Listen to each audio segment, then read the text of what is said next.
Saudaraku An-An, ayo kita mulai kelas. Halo semuanya, saya adalah wakil insinyur utama dari Direktorat Jenderal Perhubungan. Li Jongjang di sini untuk memperkenalkan cara mengenali rambu dan garis yang mudah membingungkan. Kita sering merasa saat berjalan di jalan, kita akan melihat banyak rambu. Rambu dan label terlihat sangat mirip, tapi tidak dipahami.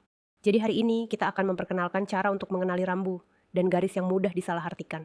Xiongming An, apakah kamu tahu ada berapa jenis fungsi rambu? Ada 3 jenis. Hebat, kamu benar. Kita tahu fungsi rambu dan label sebenarnya terbagi menjadi 3 jenis. Jenis pertama adalah kategori orientasi, yang kedua adalah kategori peringatan, dan yang ketiga adalah kategori petunjuk. Jika kita mengklasifikasikannya berdasarkan kekuatan, kategori larangan memiliki kekuatan yang paling kuat. Itu bertujuan untuk melarang tindakan yang bernilai. Peringatan adalah untuk mengingatkan pengguna untuk memperhatikan apa yang ada di depan. Petunjuk adalah untuk mengingatkan informasi jalan, untuk memberitahu pengguna dan memberi makna pada segmen tersebut. Jika dia melihat segitiga sama sisi, itu menunjukkan arti peringatan dan kepatuhan. Rambu berbentuk lingkaran atau hampir bulat, menunjukkan keadaan terhenti, atau rambu berbentuk silinder. Jika melihat rambu bulat ini, harus berhati-hati. Rambu jenis ini jika tidak ditaati, dompet bisa kehilangan uang. Selanjutnya adalah rambu berbentuk persegi. Ini mewakili petunjuk dan kepatuhan. Kita hanya perlu mengikuti konten pada papan rambu saat berkendara. Bagian berbentuk belah ketupat adalah rambu konstruksi. Termasuk dalam rambu konstruksi, perlu diperhatikan bahwa ada pekerjaan di depan. Mari kita mulai dengan mengenalkan rambu yang memiliki tampilan dan pola serupa. Pertama, kita melihat rambu di kiri atas. Ini adalah rambu untuk mengikuti jalur lalu lintas. Itu menunjukkan bahwa jalur ini hanya untuk eksekusi. Tidak boleh melawan arus. Rambu serupa juga memiliki serangkaian yang mirip. Bagian kiri menunjukkan rambu untuk belok arah jalur. Rambu ini harus kita patuhi sesuai arah yang tertera pada rambu. Pada bagian kanan di permukaan jalan, semuanya adalah rambu jalan searah. Itu berarti harus mengikuti arah rambu saat berkendara. Sekarang mari kita perkenalkan rambu kedua yang cukup mudah. Membingungkan adalah rambu ini. Kita lihat dari gambar.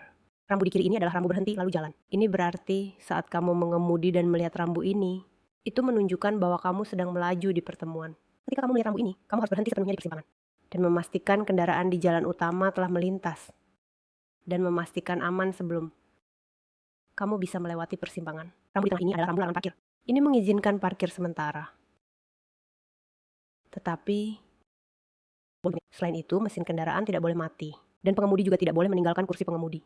Di sebelah kanan gambar, rambu ini adalah larangan parkir sementara. Dengan kata lain, selanjutnya kita melihat rambu ketiga yang cukup mudah membingungkan. Kita lihat rambu di atas ini mengenai jalan menyimpang. Tujuannya adalah agar kendaraan A dapat melihat di depan ada persimpangan. Mungkin akan ada kendaraan yang berbelok di persimpangan ini. Rambu di bawah mewakili rambu jalur masuk. Ini berarti ia mengingatkan pengemudi kendaraan A akan ada jalur masuk di depan yang memungkinkan kendaraan untuk masuk. Rambu keempat yang kami perkenalkan adalah rambu yang mudah dikelirukan. Adalah larangan belok kiri dan larangan putar balik ke kiri. Ini adalah rambu larangan belok kiri. Itu berarti ketika kendaraan mencapai persimpangan ini, saat melihat rambu ini, kamu tidak boleh belok kiri. Dan juga tidak boleh berputar balik. Ini perlu diingat. Rambu di sebelah kanan adalah rambu larangan putar balik. Itu berarti kendaraan ketika tiba di pintu masuk, tidak boleh berputar balik. Akhirnya, mari kita lihat rambu-rambu yang tampak mirip dalam bentuk dan pola. Dari gambar di paling kiri ini adalah rambu pengurangan jalur. Dari ilustrasi, itu menunjukkan peralihan dari 3 jalur menjadi 2 jalur. Itu berarti ketika kamu berada di jalur paling kiri, akan ada peringatan bahwa jalur kamu akan segera berakhir. Jadi kamu harus bergabung dengan jalur tengah. Pengemudi yang berada di jalur tengah, jika melihat rambu ini, harus sangat berhati-hati terhadap jalur di sebelah kiri. Pengemudi akan berpindah jalur dan lain-lain. Di tengah ini adalah tanda yang merujuk pada tanda jalan sempit, artinya adalah mengingatkan pengemudi saat kamu melaju ke depan. Jalan ini terasa lebar kurang dari 2 jalur.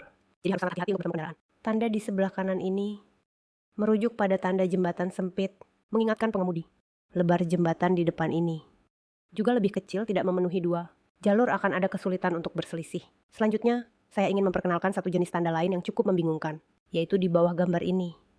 Tetapi bentuknya mungkin tidak terlalu sama. Pertama, kita melihat tanda di atas gambar ini, tanda di sebelah kiri ini, merujuk pada tanda larangan masuk. Ketika kita melihat tanda ini, tidak peduli berapa banyak jalur di depan, kita tidak boleh masuk. Misalnya, jalan satu arah, tidak boleh memasuki arah berlawanan. Tanda di tengah ini adalah tanda larangan masuk jalur. Ketika saya melihat tanda ini, itu menunjukkan bahwa kita tidak boleh masuk ke jalur ini. Misalnya, ketika saya berhadapan dengan jalur yang terputus, atau jalur khusus bus, maka kita tidak bisa masuk ke jalur tersebut. Di sebelah kanan gambar, tanda ini juga mengindikasikan larangan besar. Tetapi maksudnya adalah tanda larangan parkir sementara. Artinya, mobil di jalur ini tidak boleh berhenti sama sekali. Kita melihat tanda di sebelah kiri gambar ini merujuk pada tanda larangan kendaraan. Artinya, ketika kita melihat tanda ini, menunjukkan bahwa di depan mungkin ada jembatan sempit atau jalan sempit yang akan menyulitkan pertemuan. Oleh karena itu, dilarang untuk bertemu. Tanda di sebelah kanan gambar ini adalah perhatikan pertemuan, yaitu ketika kita beralih dari jalan satu arah ke jalan dua arah, mengingatkan pengemudi, ada kendaraan yang datang dari depan. Si Bear, apakah kamu tahu perbedaan antara dua tanda di gambar ini? Satu persegi dan satu bulat. Silakan jalan untuk memisahkan jalur cepat dan lambat. Sebenarnya bentuk bulat mewakili bentuk jalan. Persegi mewakili bentuk jalur. Ini ada perbedaan yang jelas ya. Dari gambar kedua tanda ini, tanda bulat di sebelah kiri ini merujuk pada jalan ini. Tidak peduli berapa banyak jalur, semua hanya bisa lurus. Tanda persegi di sebelah kanan ini menyatakan bahwa jalur di tengah ini hanya bisa lurus. Tetapi jalur di sebelah kiri hanya bisa belok kiri. Sama halnya di gambar ini, tanda belok kanan bulat di sebelah kiri ini merujuk pada jalan ini. Tidak peduli jalur manapun, semuanya hanya bisa belok kanan. Sedangkan tanda belok kanan persegi di sebelah kanan ini menunjukkan bahwa jalur di sebelah kanan ini hanya bisa belok kanan. Jalur dalam hanya bisa lurus. Selanjutnya, kita akan memperkenalkan tanda jalan khusus. Tanda larangan ini merujuk pada jalan ini tidak peduli berapa banyak jalur. Kita harus mengikuti jenis kendaraan yang ada di dalam tanda bulat. Gambar di sebelah kanan ini yang berbentuk persegi mengacu pada jalur tertentu. Hanya diperbolehkan kendaraan yang ada dalam tanda untuk melintas. Gambar ini menunjukkan serangkaian tanda yang sama. Tanda bulat di sebelah kiri. Semua jalan harus mengikuti jenis kendaraan yang ada di dalam tanda. Kita melihat tanda di sebelah kanan gambar ini menunjukkan bahwa di jalur tertentu hanya diperbolehkan kendaraan yang ada di dalam tanda. Kita sering melihat kotak putih ini di jalan. Tetapi jika ingin membedakan apakah itu tempat parkir atau daerah belok dua tahap, lebih mudah, cara yang nyaman. Kita di pintu masuk huruf T. Jika kita melihat kotak putih ini yang ada tulisan mewakili area atau ada tanda belok dua tahap di dekat pembatas cahaya, maka kita bisa sangat yakin ini adalah kotak untuk area belok. Bagaimana cara membedakan garis tepi jalan dan garis pemisah cepat lambat? Si Bear, pertanyaanmu sangat baik. Betul, bagaimana kita membedakan kedua jenis garis ini? Pertama, saat kita di jalan raya pinggiran, jika kita hanya melihat garis putih solid, itu kemungkinan besar adalah garis tepi jalan. Karena itu menunjukkan area di mana kendaraan melintas. Jika kita melihat ada dua garis putih solid yang ada bersamaan. Dua garis putih yang membentuk jalur ini adalah jalur lambat. Selanjutnya, kita akan membahas perbedaan antara garis penghalang diam dan garis area hijau. Yang ada di jalan mungkin terdapat beberapa rintangan. Kita menggunakan garis penghalang untuk mengarahkan kendaraan atau pengemudi agar menghindari rintangan tersebut. Agar perjalanan menjadi lebih aman. Tujuan garis panduan itu sebenarnya di persimpangan atau bagian jalan adalah untuk mengarahkan aliran lalu lintas menuju arah yang lebih benar. Tentu saja baik jalur masuk maupun garis panduan, kita tidak mengizinkan kendaraan melintasinya atau berhenti di situ. Chongming, apakah kamu sudah lebih memahami tanda yang mudah membingungkan ini? Yo, ingin tahu lebih banyak informasi mengenai keselamatan berlalu lintas? Silakan kunjungi situs web keselamatan berlalu lintas. Setelah menonton video ini, kami ingin menambahkan 2 poin penjelasan. Hal pertama adalah ada pembahasan mengenai hati-hati saat berpapasan, yaitu segitiga yang kalian lihat di layar saat ini. Ini berbicara tentang hati-hati saat berpapasan. Secara ketat, ini bukan disebut hati-hati berpapasan. Mari kita lihat, apa sebenarnya namanya? Kembali ke bagian tanda dalam kursus mobil kita.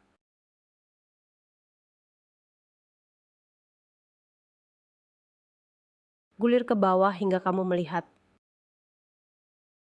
Tidak ada ini di dalam bank soal kita. Bagian tanda disebut sebagai jalan dua arah, tidak disebut sebagai hati-hati berpapasan. Jadi perlu diperhatikan saat ujian. Mengapa ada jalan dua arah ini? Mari kita lihat gambar ini. Sudah terlihat. Ini menunjukkan bahwa bagian depan jalan adalah jalan dua arah. Baik, garis putus-putus kuning di tengah adalah garis pembatas. Jadi ada dua arah, jalan dua arah. Di sisi lainnya ada jalan satu arah. Sudah terlihat jalan satu arah? Dilarang bagi kendaraan memasuki. Dan di permukaannya ada garis apa? Garis putus-putus putih ini adalah untuk satu arah. Jadi di satu sisi adalah jalan dua arah, sementara di sisi lainnya adalah jalan satu arah. Selanjutnya, mari kita lihat. Yang agak spesial adalah yang ini. Ini juga memiliki jalan dua arah. Sudah terlihat ini juga ada. Jalan dua arah adalah ujung jalan ini. Ini jalan dua arah di sisi lain.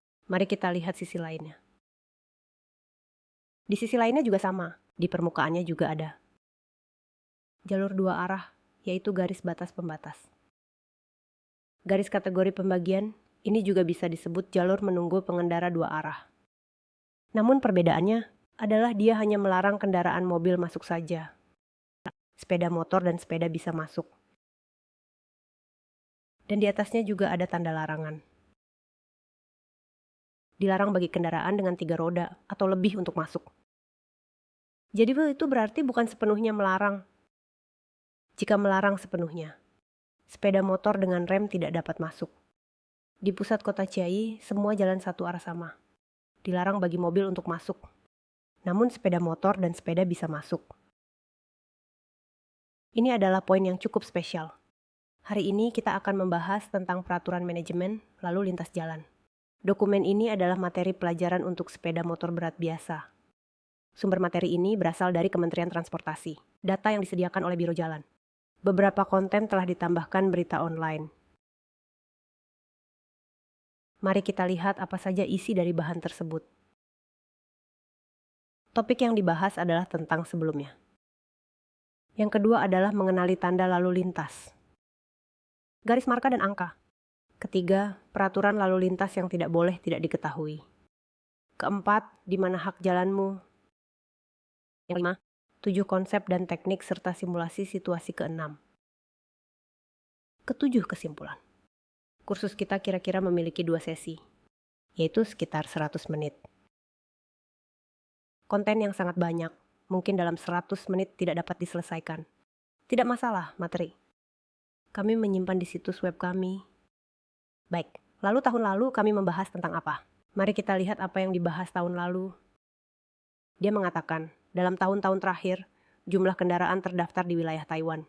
Sudah terlihat berapa banyak? Ayo kita lihat ke bawah, di sini ada tautan. Mari kita coba akses, apakah boleh? Apakah kalian melihat dari tahun 77 hingga? Ini sudah terlihat sampai bulan Juni tahun 113, yaitu bulan Juni tahun ini, lebih dari 23 juta kendaraan. Dan jumlahnya terus meningkat. Lebih banyak motor, lihat tidak lebih banyak motor. Jadi sangat menakutkan. Para lelaki lihat, jumlah pajak meningkat. Jadi apakah tanah kita di Taiwan juga meningkat? Tentu saja tidak ada tanah sebanyak itu. Motor yang tidak akan berkembang. Motor dan mobil terus bertambah. Hanya 1% pertumbuhan, jadi akan sangat padat. Dan di bawah kepadatan itu akan muncul perasaan gelisah, mari kita tarik sedikit. Statistik tahun ini untuk motor adalah lebih dari 14 juta unit. Artinya, untuk setiap 100 orang, ada 99 unit, hampir 1 orang 1 unit. Mobil adalah 36 unit, jumlah mobil lebih sedikit karena tempat parkir sulit ditemukan. Ini adalah total jumlah kendaraan yang terdaftar di Taiwan saat ini. Namun ini adalah statistik sampai bulan Juni tahun ini. Dan waktu kami merekam video ini adalah bulan Juli.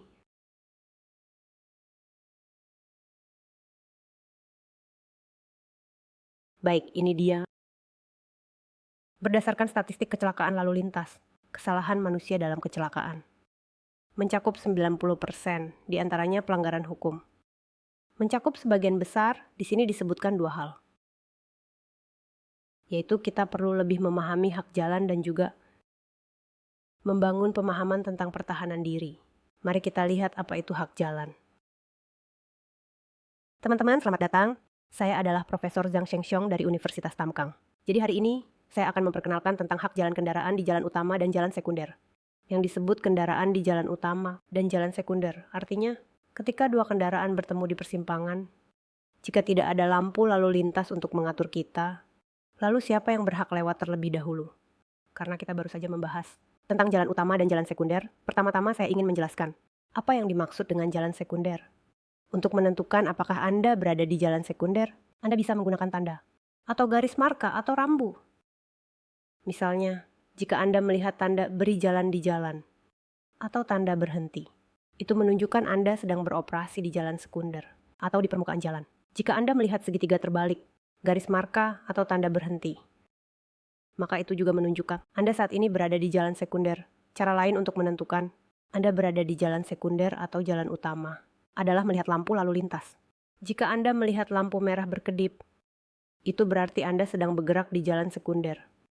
Jika Anda melihat lampu kuning berkedip, itu berarti Anda sedang bergerak di jalan utama. Jika Anda bergerak di jalan sekunder, secara prinsip Anda harus memberi jalan kepada kendaraan di jalan utama. Selain itu, Anda juga bisa menggunakan jumlah jalur untuk menentukan hubungan antara jalan utama dan jalan sekunder. Cara menentukan adalah dengan menghitung jalur, memberi lebih banyak jalur. Baik, mari kita lihat.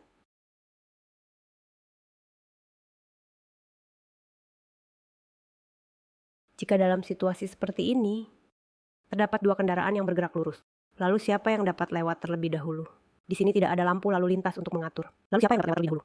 Pertama, kita harus menentukan siapa kendaraan A dan kendaraan B. Yang mana yang berada di jalan sekunder. Anda dapat melihat kendaraan A di jalurnya memiliki tanda segitiga terbalik. Jadi itu menunjukkan kendaraan A berada di jalan sekunder. Maka dia harus memberi jalan pada kendaraan B di jalan utama. Saya sudah mengatakan tentang dua kendaraan yang bergerak lurus di jalan utama dan jalan sekunder. Prioritas hak jalan mereka. Sekarang saya ingin menguji Anda. Dalam situasi sekarang, kendaraan A dan kendaraan B, siapa yang dapat lewat terlebih dahulu? Jika Anda melihat lampu merah berkedip, itu berarti Anda sedang bergerak di jalan sekunder. Jika Anda melihat lampu kuning berkedip, itu berarti Anda sedang bergerak di jalan utama. Saya ingin melihat. Selanjutnya, saya akan menguji Anda dengan pertanyaan ini.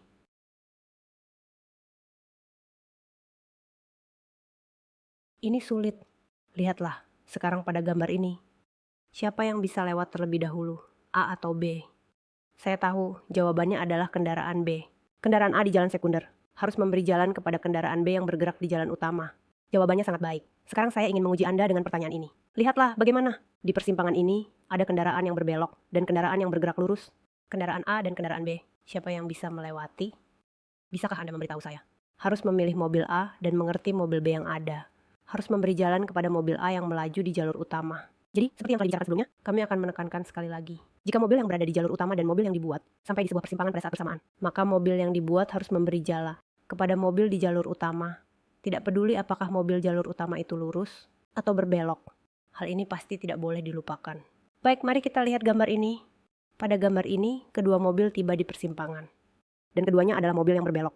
Meskipun demikian, kita tetap harus menilai lebih awal. Siapa yang melaju di jalur utama? Siapa yang melaju di jalan sekunder? Jadi dari gambar ini, mobil V apa itu? Lampu merah berkedip. Dan mobil A adalah lampu kuning berkedip.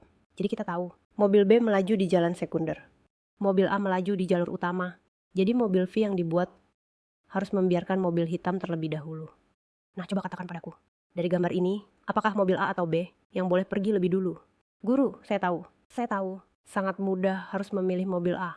Memahami mobil B yang ada. Harus memberi jalan kepada mobil A yang melaju di jalur utama. Hei, jawabannya benar. Sepenuhnya benar. Kedua mobil adalah mobil yang berbelok. Tapi, mobil V, rute perjalanannya ada tanda berhenti. Menunjukkan mobil V berjalan di jalan sekunder. Jadi, harus memberikan jalan kepada mobil A di jalur utama. Baik, terakhir saya ingin memperkenalkan kepada kalian jika kedua mobil seperti gambar ini bergerak di jalur berlawanan. Siapa yang bisa melaju lebih dulu? Apakah mobil A atau Anda? Karena keduanya bergerak di jalur yang berlawanan pada saat yang sama. Jadi baik di jalur sekunder atau di jalur utama, mereka memiliki situasi yang sama. Pada saat itu, saya kembali ke situasi mobil yang sangat familiar untuk semua, harus memberi jalan kepada mobil yang mengarah lurus. Mobil A adalah mobil yang berbelok. Mobil V adalah mobil yang lurus. Jadi kita harus memberi jalan kepada mobil V yang lurus, agar mobil A bisa melanjutkan perjalanan. Sekarang lihat gambar ini. Gambar ini, kedua mobil bergerak di jalan sekunder. Satu mobil adalah mobil lurus dan satu lagi adalah mobil belok. Karena keduanya pada saat yang sama hanya ada di jalan sekunder, maka penilaian prioritas kedua mobil di jalur utama adalah sama. Selanjutnya, kita akan menilai mobil belok harus memberi jalan kepada mobil lurus. Jadi mobil A yang berbelok harus memberi jalan kepada mobil B yang lurus. Peringatan dari Xiong Pingan sekali lagi. Jika saat memasuki persimpangan melihat tanda berikut, marka dan sinyal. Menunjukkan melaju di jalur. Jika kedua mobil berada di jalur utama dan jalur sekunder. Tidak peduli arah melaju kedua mobil. Mobil jalur sekunder harus memberi jalan kepada mobil jalur utama. Jika kedua mobil adalah mobil di jalur utama atau jalan sekunder, saat itu mobil berbelok harus memberi jalan kepada mobil yang lurus. Untuk informasi lebih lanjut, silakan kunjungi situs web Keselamatan Lalu Lintas 198. Setelah menonton video rekaman,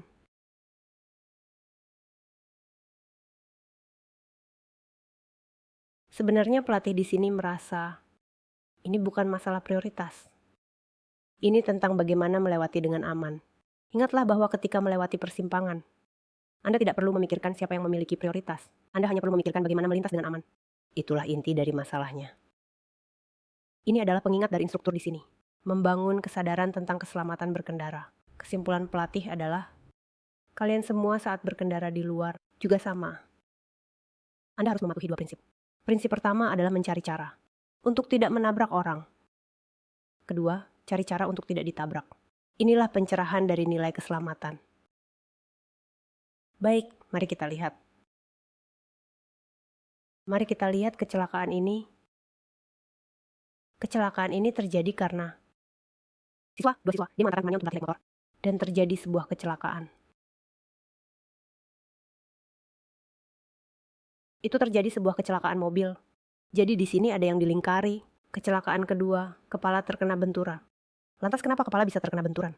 Mari kita lihat isi kontennya. Seorang wanita berpakaian merah muda baru saja memarkir mobilnya. Tiba-tiba dari belakang sebuah motor yang ditumpangi 2 orang menabrak wanita tersebut. Langsung terjatuh. Tak disangka, penumpang motor terlibat kecelakaan kedua. Dari sudut yang berbeda, motor terjatuh lalu meluncur. Penumpang belakang terkena tabrakan dari mobil yang melaju berdampingan. Mengalami cedera di kepala dan dilarikan ke rumah sakit. Mengendarai motor, saya lihat dia membawa barang. Namun dia tetap cepat-cepat memperhatikan keadaan sahabatnya. Adiknya tidak bisa dipanggil. Memanggilnya, tetapi tidak ada respon. Namun masih ada sedikit pernapasan. Kemudian akhirnya dibawa ke rumah sakit. Dikatakan bahwa keadaan tidak terlalu baik. Kemudian barang-barang grosir. Penduduk sekitar mengaku suara benturannya sangat keras. Mereka juga cepat membantu memanggil ambulans. Kecelakaan ini terjadi pada tanggal 17 pagi, setelah jam 10. Saat itu, sahabat yang memiliki SIM sedang mengendarai motor. Mengantar temannya di Jalan Yimin menuju kantor pengawasan Hasinchu untuk berlatih berkendara. Tak disangka, kecelakaan terjadi di jalan. Wanita yang ditabrak mengalami cedera tulang belakang. Penumpang belakang mengalami pendarahan internal. Kini identitas penumpang wanita belakang terungkap. Dia adalah Wu Mengting yang pernah tampil di acara varietas. Ayah Wu Mengting juga membagikan di grup. Baik, kita berhenti sejenak di sini. Mari kita lihat mengapa kesalahan ini bisa terjadi. Mari kita lihat orang ini. Setelah mengisi bahan bakar mobil, apa yang dia lakukan? Mari kita lihat. Setelah cuaca bagus, orang tersebut turun dari mobil. Dia turun dan berjalan ke kiri, perhatikan. Melihat dia melangkah ke kiri, terlihat kan? Dia melangkah ke kiri. Motor datang tepat pada saat itu. Lalu terjadilah tabrakan. Baik, pada akhirnya gadis ini diinjak oleh mobil di samping. Mengalami cedera kepala dan meninggal dunia. Mari kita lihat bagaimana keadaan jalan ini. Di sini, kita berhenti sejenak di sini. Jalan ini terlihat seperti ini. Lihat, mobil ini melihat bahwa ada motor di sini. Dia akan mendekat ke kiri kan? Ini adalah cara defensif. Takut akan hal ini, dia tiba-tiba condong ke kiri. Jadi dia pasti akan mendekat ke sisi kiri. Baik, saat kita mengendarai motor juga sama. Kamu lihat orang kaya di sini. Kamu harus lebih awal menjauh ke sisi luar.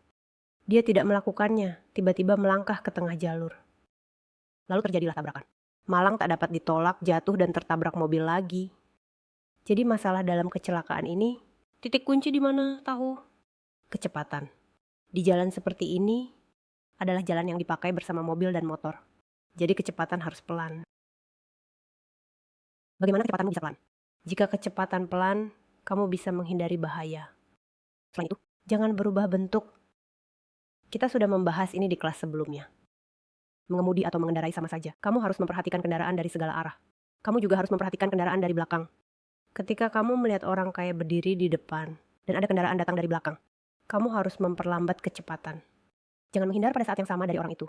Menghindari pengaturan seperti ini. Ini adalah hal yang sangat berbahaya. Ini adalah pengalaman yang harus kita ingat.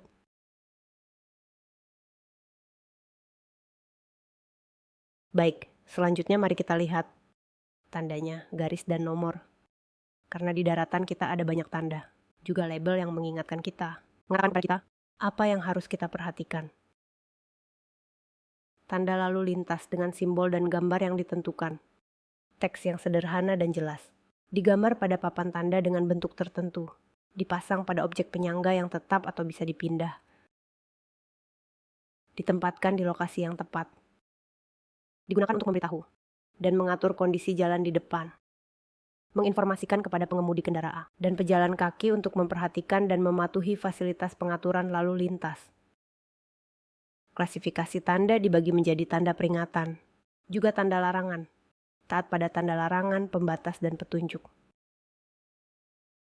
Terakhir, ada juga tanda tambahan. Mari kita lihat tanda peringatan kita dulu.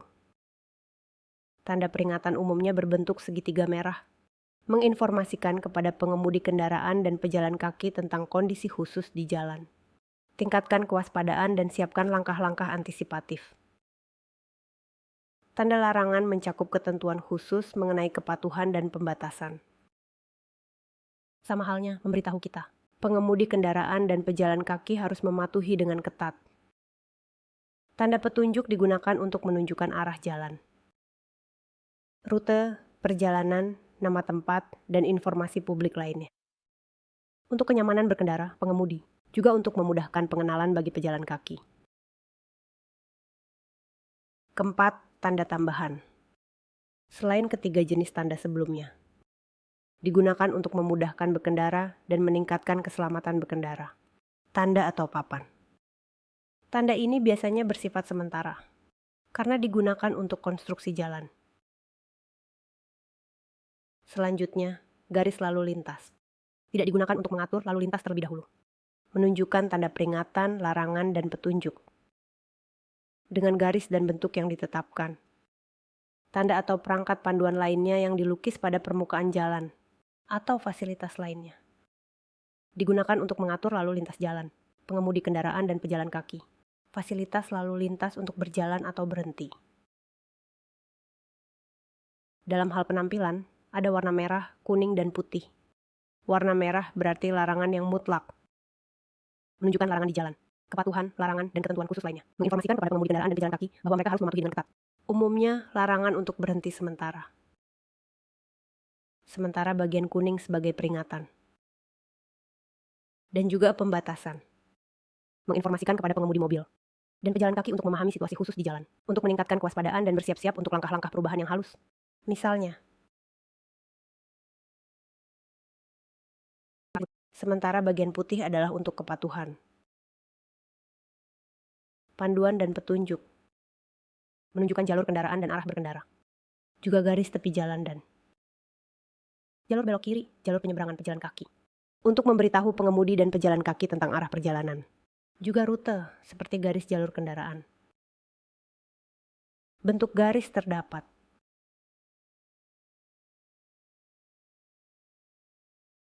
Garis berbentuk strip dan bentuk tanda dan bentuk grafis lainnya.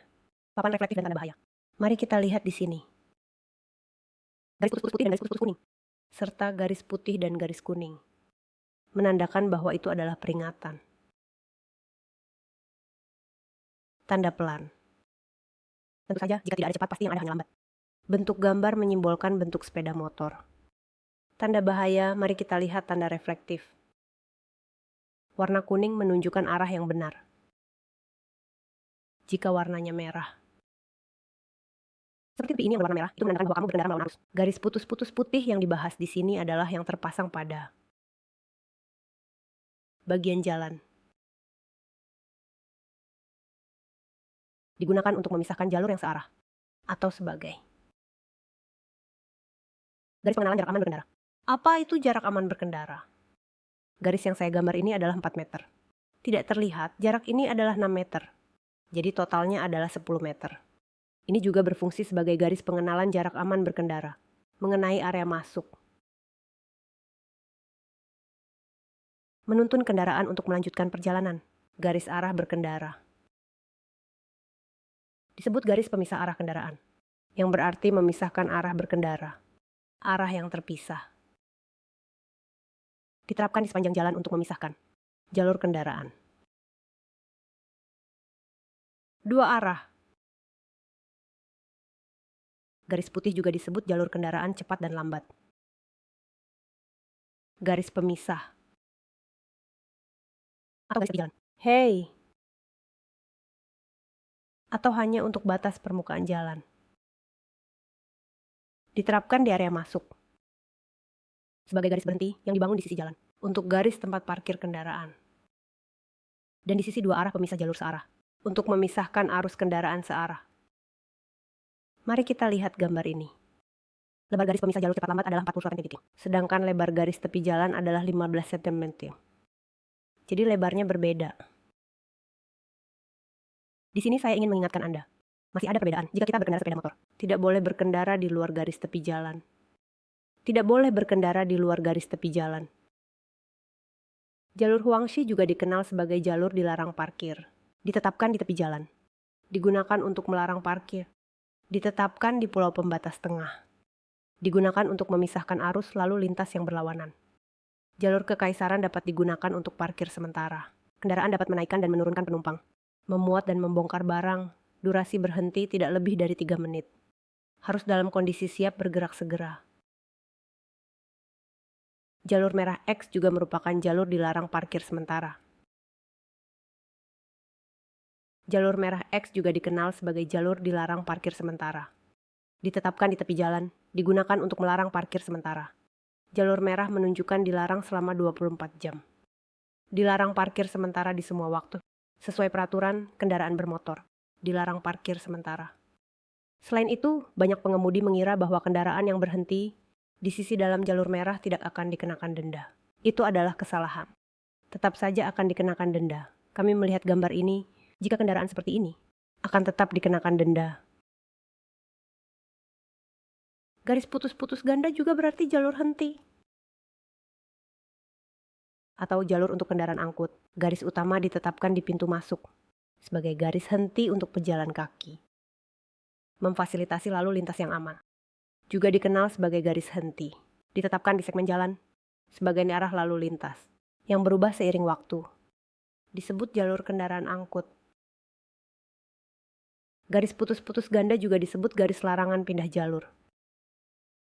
Digunakan untuk memisahkan jalur searah di segmen jalan dan melarang peralihan jalur. Umumnya terdapat cat di dalam terowongan. Garis kuning ganda juga dikenal sebagai garis batas kategori. Ditetapkan di bagian jalan untuk memisahkan jalur berlawanan dan melarang cauce atau melintasi dua arah. Juga tidak boleh berputar balik. Garis putus-putus putih juga memiliki garis solid putih di sampingnya. Juga dikenal sebagai larangan pindah jalur searah. Garis yang terkait pada segmen jalan. Digunakan untuk memisahkan jalur searah. Garis putih sebagian melarang peralihan jalur atau melintasi. Garis kuning muda serta garis kuning ditetapkan berdampingan. Disebut sebagai satu arah. Larangan untuk cauce di segmen ini digunakan untuk memisahkan jalur berlawanan. Garis kuning muda sebagian melarang cauce, melintasi atau berputar balik. Zona parkir mobil ditetapkan di belakang garis berhenti di persimpangan. Itu khusus untuk sepeda motor biasa atau motor lambat, yaitu sepeda. Khusus untuk mobil dan sepeda motor besar. Tidak boleh parkir di dalamnya. Yang perlu diperhatikan di sini adalah jika kamu ingin belok kanan, kamu harus berada di sebelah kanan zona parkir. Begitu juga, jika kamu ingin belok kiri, kamu juga harus sedikit ke kanan. Sedikit ingin mengingatkan semua. Beberapa zona parkir sepeda motor ada di jalur tengah. Karena itu disediakan untuk belok kiri. Jika zona tunggu ini disebut sebagai belok 2 tahap. Wilayah belok kiri atau ada juga wilayah belok kanan. Ditetapkan di depan jalur penyeberangan pejalan kaki di pintu masuk. Atau sisi jalan di pintu masuk berbentuk T. Sepeda motor biasa harus mengikuti tanda atau garis untuk melakukan belok 2 tahap. Tidak boleh langsung belok kiri. Selanjutnya, kita melihat garis peringatan. Garis peringatan adalah untuk memberitahu kita, kendaraan, pengemudi, dan pejalan kaki, harus memahami kondisi khusus di daratan. Tingkatkan kewaspadaan dan bersiap-siap untuk tindakan penyesuaian. Sekarang kita melihat garis rintangan di tengah jalan dan garis rintangan di samping jalan. Selanjutnya, ada garis vertikal. Jika vertikal berarti ada lebar jalan, jalur fleksibel. Juga perlintasan kereta api, dan garis jalur kendaraan gantung. Selain itu ada larangan, garis kesalahan. Kita juga sering melihat label pengulangan kecepatan. Penunjuk reflektif dan tanda bahaya. Inilah penunjuk reflektif ini. Garis larangan. Digunakan untuk menunjukkan kepatuhan di jalur. Selain itu, larangan dan pembatasan. Peraturan khusus. Yang kita lihat adalah garis pembatas item. Dan juga termasuk garis larangan berpindah jalur. Garis larangan berpindah jalur satu sisi. Garis larangan berpindah jalur dua sisi. Inilah garis penanda statis. Garis penanda statis juga termasuk vertikal. Dan ada juga yang bersifat pendukung yang kira-kira adalah area statis satu arah, jalur Choulin. Dan juga garis larangan tanda. Serta garis memberi jalan. Dan garis net. Garis jaring berarti di dalam area ini dilarang parkir sementara. Terima kasih dan juga jalur prioritas sepeda motor. Ini juga sering kita lihat di daratan. Bagian garis larangan juga ada jalur khusus untuk jenis kendaraan. Jalur khusus untuk sepeda. Serta jalur khusus untuk sepeda motor. Dan juga jalur khusus untuk bus. Jalur khusus yang hanya untuk bus yang beroperasi. Selanjutnya ada garis area parkir sepeda motor. Inilah kotak persegi ini. Adapun garis larangan yang garis berhenti horizontal. Garis berhenti ini, garis penunjuk digunakan untuk menunjukkan jalur. Arah berkendara. Tepian jalan, area pergantian sebelah kiri. Jalur penyeberangan pejalan kaki dalam. Untuk memberitahu pengemudi kendaraan dan pejalan kaki tentang arah dan rute. Saat ini yang kita lihat adalah seluruh kalimat jalur penyeberangan pejalan kaki dan jalur zebra. Jalur penyeberangan pejalan kaki seluruh kalimat ditempatkan di persimpangan.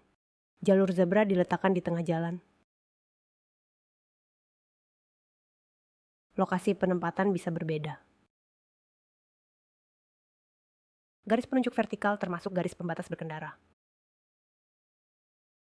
Dan garis jalur juga ada garis area penyeberangan. Penetapan batas penyeberangan memberikan kendaraan titik masuk dan keluar sebagai pembagi jalur utama.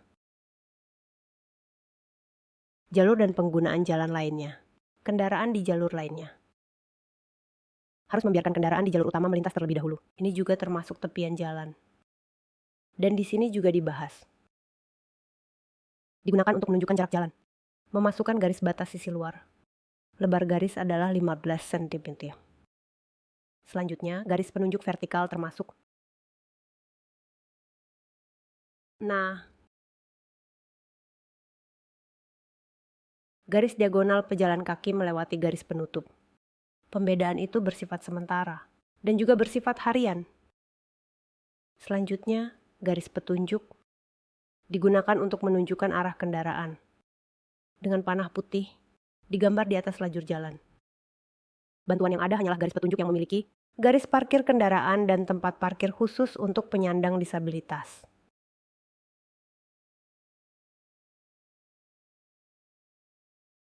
Garis petunjuk tambahan juga mencakup belok kiri. Dengan kurva belokan dan juga perlambatan kendaraan untuk belok kiri. Belok kanan, garis di area belok. Juga mencakup garis untuk jalur sepeda. Dan ada juga garis belokan. Selanjutnya, kita akan membahas bagian lampu lalu lintas. Lampu lalu lintas beroperasi dengan daya listrik.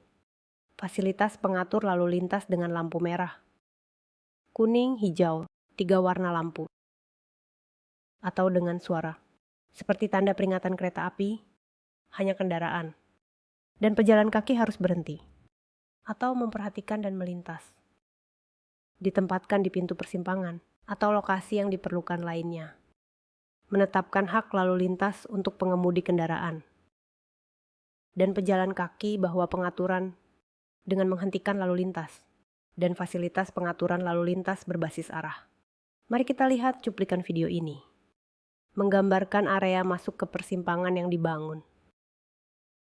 dan berbagi dengan semua orang tentang cara lewat perlintasan yang dibangun. Para pengendara sepeda motor, teman-teman yang berkendara, harus memperhatikan informasi lalu lintas apa. Saya adalah perencana dari Program Manajemen Transportasi Universitas dan Siang. Di persimpangan yang dibangun biasanya, kita sering melihat beberapa rambu dan tanda yang umum. Jenis pertama, ini adalah lampu hijau bulat. Yang lainnya, Anda akan melihat lampu hijau dengan panah.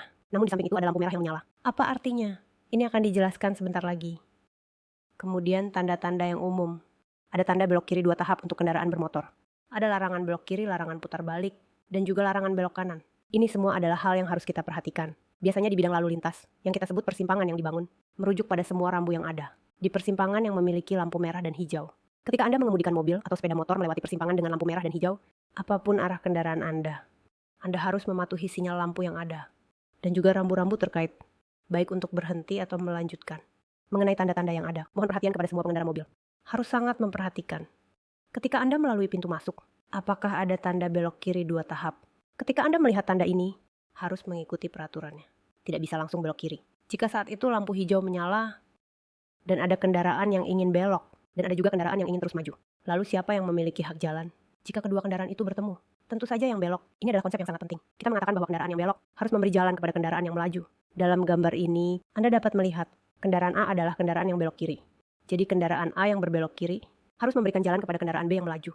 Sekarang mari kita lihat jawaban dari pertanyaan ini tentang pertemuan kendaraan. Halo Xiongpinga, lihatlah pertanyaan ini. Apa seharusnya jawabannya? Kendaraan listrik. Karena kendaraan A adalah kendaraan yang melaju. Kendaraan B adalah kendaraan yang belok. Jadi kendaraan A yang harus melaju. Kendaraan B harus memberi jalan kepada kendaraan A. Halo bagus, Anda langsung menjawab dengan benar.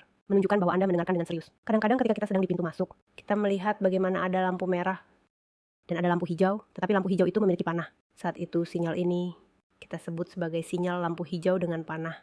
Pada saat itu yang perlu Anda perhatikan adalah arah sinyal hijau ke arah mana. Mengacu pada gambar yang ada, arah lampu hijau itu mengarah ke kiri. Saat ini belok kiri adalah lampu hijau. Lalu bagaimana dengan lurus dan belok kanan?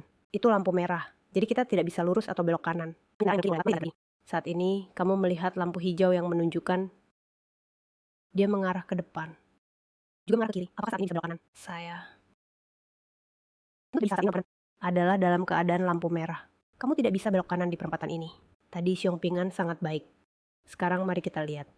Apakah Xiongpingan tahu jawaban soal ini? Tidak bisa. Karena lampu hijau ini menunjukkan dua arah, lurus dan belok kanan. Tidak ada arah belok kiri. Belok kiri dianggap sebagai lampu merah. Pengemudi tentu tidak boleh belok kiri. Hebat. Sekarang kamu sepenuhnya memahami mengenai tanda arah ini. Siapa yang lampunya merah?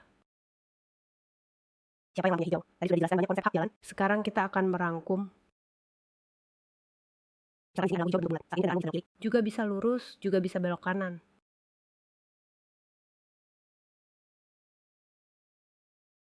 Jika kita melihat tanda belok kiri 2 tahap di Cayman, saya seharusnya melaksanakan belok kiri 2 tahap. Jika kita melihat tanda larangan belok kiri, larangan belok kanan dan larangan putar balik, kamu akan tahu saat kita belok, beberapa arah dilarang. Selain itu, kita harus menghormati hak jalan. Jika di lampu hijau saat kendaraan lurus dan belok memiliki hak jalan, kita harus mematuhi aturan belok yang mengharuskan kendaraan belok memberi jalan pada kendaraan yang lurus. Kita tadi sudah melihat banyak tanda panah. Panah yang mengarah ke lampu hijau, hanya arah panah yang lampunya hijau. Arah lainnya adalah lampu merah. Kamu tidak boleh melaluinya. Konsep keselamatan lalu lintas di atas sangat penting. Selanjutnya, mari kita minta Xiongpingan untuk memberikan beberapa soal dan lihat apakah semua orang telah belajar tentang hak jalan. Mari kita pikirkan. Jawabannya adalah pengendara B, karena kendaraan B adalah kendaraan yang berjalan. Kendaraan A adalah kendaraan yang belok. Ketika kendaraan berjalan dan kendaraan belok memiliki hak jalan, harus mematuhi aturan kendaraan belok memberi jalan pada kendaraan yang berjalan terlebih dahulu. Soal kedua, jika pengendara motor ingin belok kiri, apa yang harus dilakukan ketika melihat tanda di perempatan? Jawabannya adalah A. Ini adalah tanda. Belok kiri 2 tahap untuk kendaraan berat. Termasuk motor dan sepeda. Semua harus mematuhi aturan belok kiri 2 tahap. Tidak boleh belok kiri langsung. Soal ketiga, soal pilihan ganda.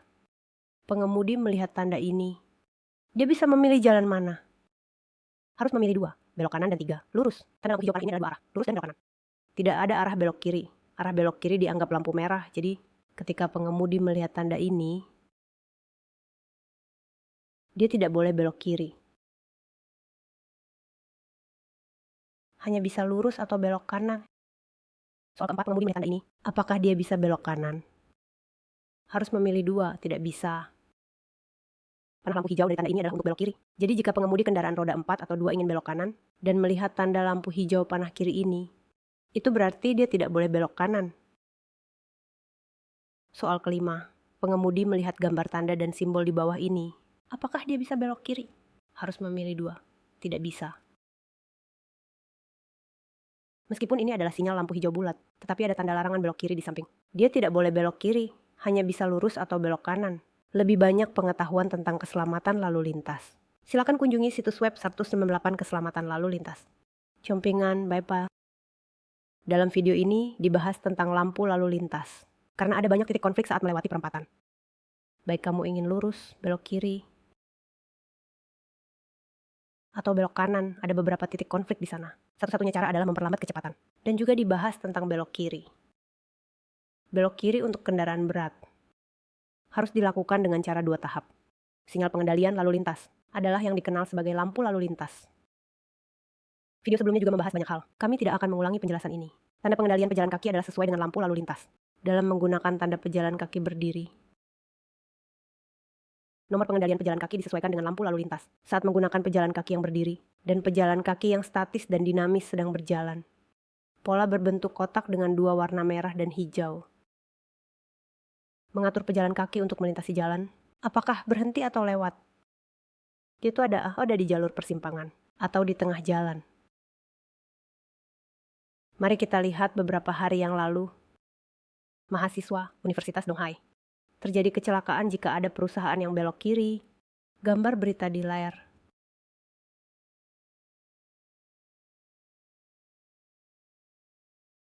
Kemarin hujan lebat di seluruh Taiwan tapi visibilitas buruk. Akibatnya tragedi terjadi di taman terkenal di Taichung. Di persimpangan depan lihat, petugas pemadam kebakaran saat itu berusaha menarik orang keluar karena terjadi kecelakaan fatal. Sekitar pukul 9 malam.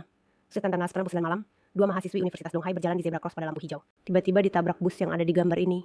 Hingga salah satu mahasiswi berusia 20 tahun. Seluruh tubuhnya terseret di bawah mobil. Dilarikan ke rumah sakit tak tertolong. Pengemudinya berusia 65 tahun. Telah menjadi sopir selama 15 tahun terakhir. Jika dikatakan untuk melihat apakah ada catatan buruk, sebenarnya setelah diselidiki, keadaannya baik-baik saja. Pada usia 65 tahun ini, dia mungkin sudah mulai merencanakan pensiun.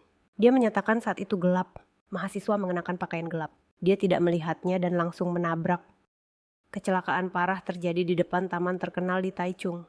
2 mahasiswi Universitas Donghai ditabrak bus. Salah satu dari mereka terseret di bawah kendaraan. Saat petugas pemadam kebakaran menolong, tidak ada tanda-tanda kehidupan.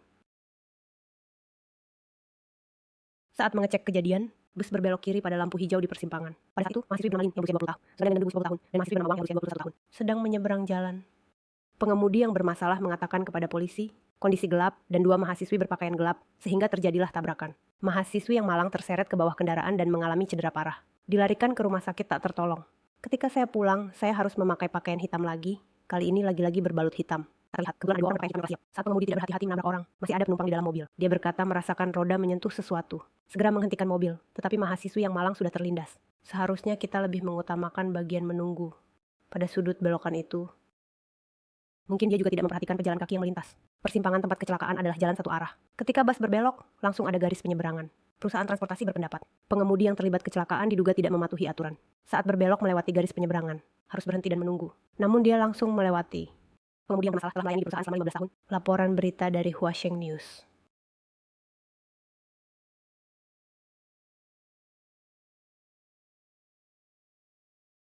Melihat cuplikan berita yang menyakitkan ini, juga ingin mengingatkan kepada semua peserta. Saat melalui persimpangan, bukan hanya melihat lampu, bagaimana kamu bisa melintas dengan aman.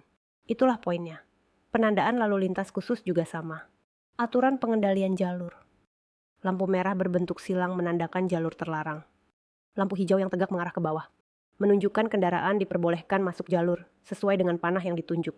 Lampu kuning berkedip khusus menunjukkan saat kendaraan akan melintas, harus mengurangi kecepatan, memastikan tidak ada kendaraan dari kiri atau kanan sebelum melintas. Sedangkan jika lampu merah berkedip khusus, itu menandakan berada di jalur utama. Kendaraan harus berhenti di garis pemberhentian dan memastikan tidak ada kendaraan lain sebelum memulai kembali. Banyak persimpangan tidak memiliki lampu-lampu tersebut. Tetap sama, mengurangi kecepatan dan melihat ke kiri dan kanan, baru melintas.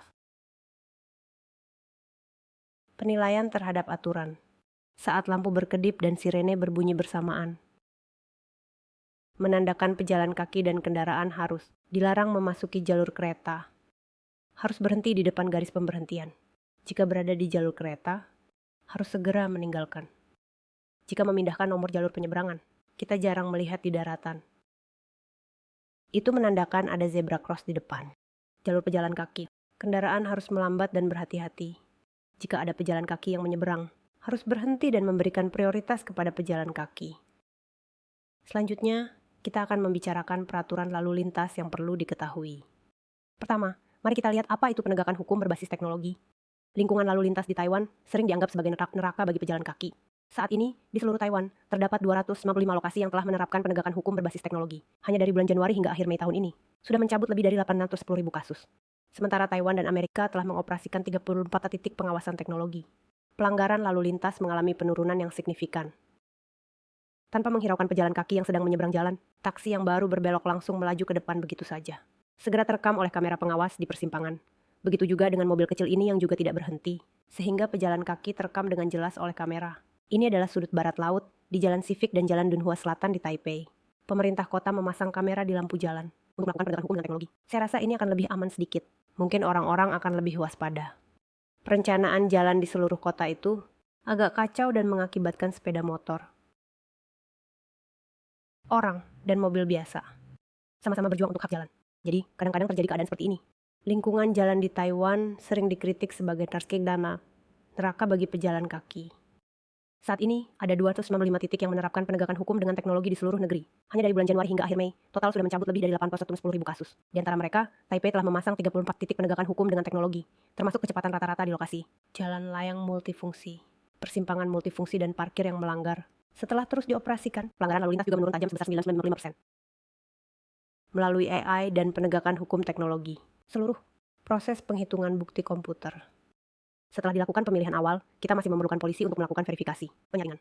Kepolisian Kota Taipei merencanakan, tahun ini akan merencanakan pembangunan 4 titik penegakan hukum dengan teknologi di persimpangan, untuk secara efektif menahan pelanggaran, mengurangi risiko pemeriksaan, dan beban petugas. Selain itu, eksekutif Yuan juga akan melalui pendidikan, penegakan hukum, rekayasa, dan pengawasan dari 4 aspek utama, menggabungkan kekuatan pemerintah pusat dan daerah, agar kecelakaan lalu lintas pejalan kaki dapat berkurang secara signifikan. Berharap dalam 3 hingga 6 bulan ke depan, bisa melihat hasilnya. Setelah melihat video ini, kita memahami apa itu penegakan hukum teknologi. Artinya, jika di persimpangan tidak ada lalu lintas, polisi mengatur lalu lintas ada kamera yang merekam pelanggaran kapan saja. Lalu membuat laporan pelanggaran. Pada tanggal 30 Juni 2023, yaitu tanggal 30 Juni 112 tahun, ada aturan sanksi baru yang mulai berlaku, yang fokus pada perlindungan pejalan kaki, serta pengguna jalan yang rentan. Kendaraan yang melintasi jalur penyeberangan pejalan kaki atau saat berbelok tidak berhenti untuk memberi prioritas pada pejalan kaki, khususnya kendaraan besar, akan dikenakan sanksi yang naik menjadi 6.000 NT. Begitu juga untuk kendaraan kecil yang naik menjadi 6.000 NT. Untuk mobil, dikenakan 1.200 NT. Kendaraan yang tidak berhenti memberi jalan atau pejalan kaki dengan gangguan penglihatan yang menggunakan tongkat prioritas. Untuk kendaraan besar tetap dikenakan 7.200 NT. Kendaraan kecil sebelumnya 4.800 NT, naik menjadi 7.200 NT. Sementara untuk sepeda motor, akan tetap 2.400 NT. Di sini juga dibahas mengenai ketidakpatuhan, memberikan jalan kepada pejalan kaki, yang menyebabkan cedera atau kematian pejalan kaki. Sanksi bagi pelanggar akan diperberat menjadi 2 kali lipat. Dan juga pencabutan SIM. Tidak diperbolehkan mengulangi ujian untuk pelanggaran yang mengakibatkan cedera atau kematian. Denda di atas 7.200 NT dan di bawah 3.000 NT, yang menyebabkan orang terluka, serta penahanan pengemudi. Sampai 1 tahun jika menyebabkan cedera berat atau kematian, mencabut lisensi mengemudi. Kembali ke item ini berkaitan dengan belum menggunakan atau tidak menggantung lisensi. Atau lisensi yang dipinjam untuk kendaraan lain.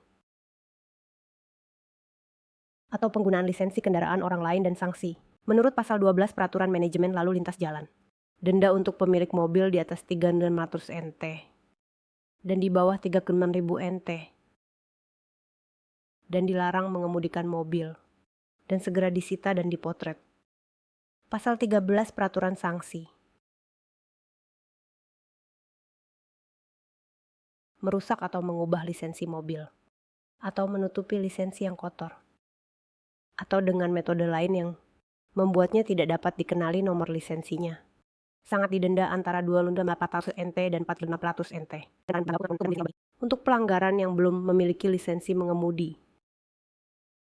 Mengemudi disebut juga mengemudi tanpa lisensi. Aturannya ada dalam pasal 21 peraturan kami. Denda bagi pengendara mobil di atas 18.000 NT dan di bawah 6.000 NT. Dan langsung dilarang mengemudi. Termasuk juga sepeda motor. Bisa juga dikenakan sanksi yang sama. Ini adalah hal yang sangat penting. Nah, jadi maksudnya jika terjadi sesuatu, perusahaan asuransi tidak akan memberikan ganti rugi. Aturan kombinasi pasal 31. Artinya, pengendara sepeda motor atau penumpang tidak memakai helm sesuai ketentuan. Dikenakan denda sebesar 500 NT dolar. Sekarang mari kita lihat video tentang helm. Mata yang terbuka langsung melihat roda. Karena dia menyelamatkan saya. Helm A di kepala menyelamatkan nyawa. Ini harus disimpan sebagai kenangan.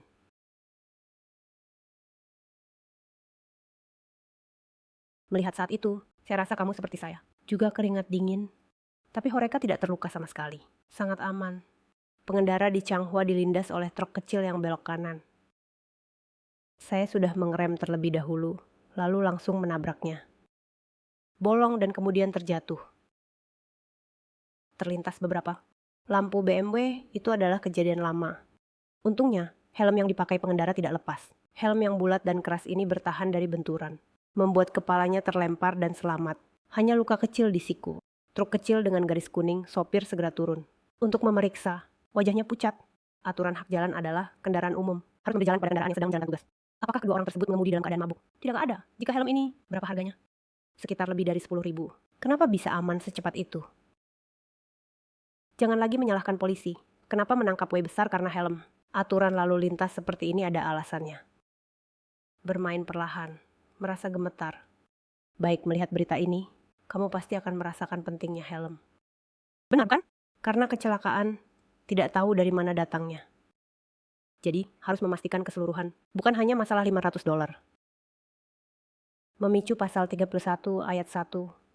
Pengendara sepeda motor saat berkendara di jalan sudah menggunakan telepon genggam, komputer atau perangkat lain yang serupa untuk melakukan panggilan, komunikasi, data atau perilaku lain yang mengganggu keselamatan berkendara.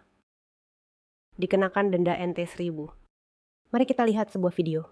Wanita yang bermain ponsel langsung dihentikan polisi dan dikenakan tiket.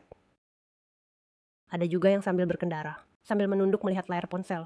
Akibatnya menabrak sepeda motor di tepi jalan. Seorang bapak Chen di Kaohsiung bermain ponsel saat berkendara. Dikenakan denda berat 12.000. Menerima surat tilang benar-benar terkejut.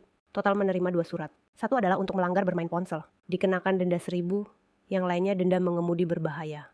Bapak Chen tidak dapat menerima. Mengatakan hanya seorang pekerja.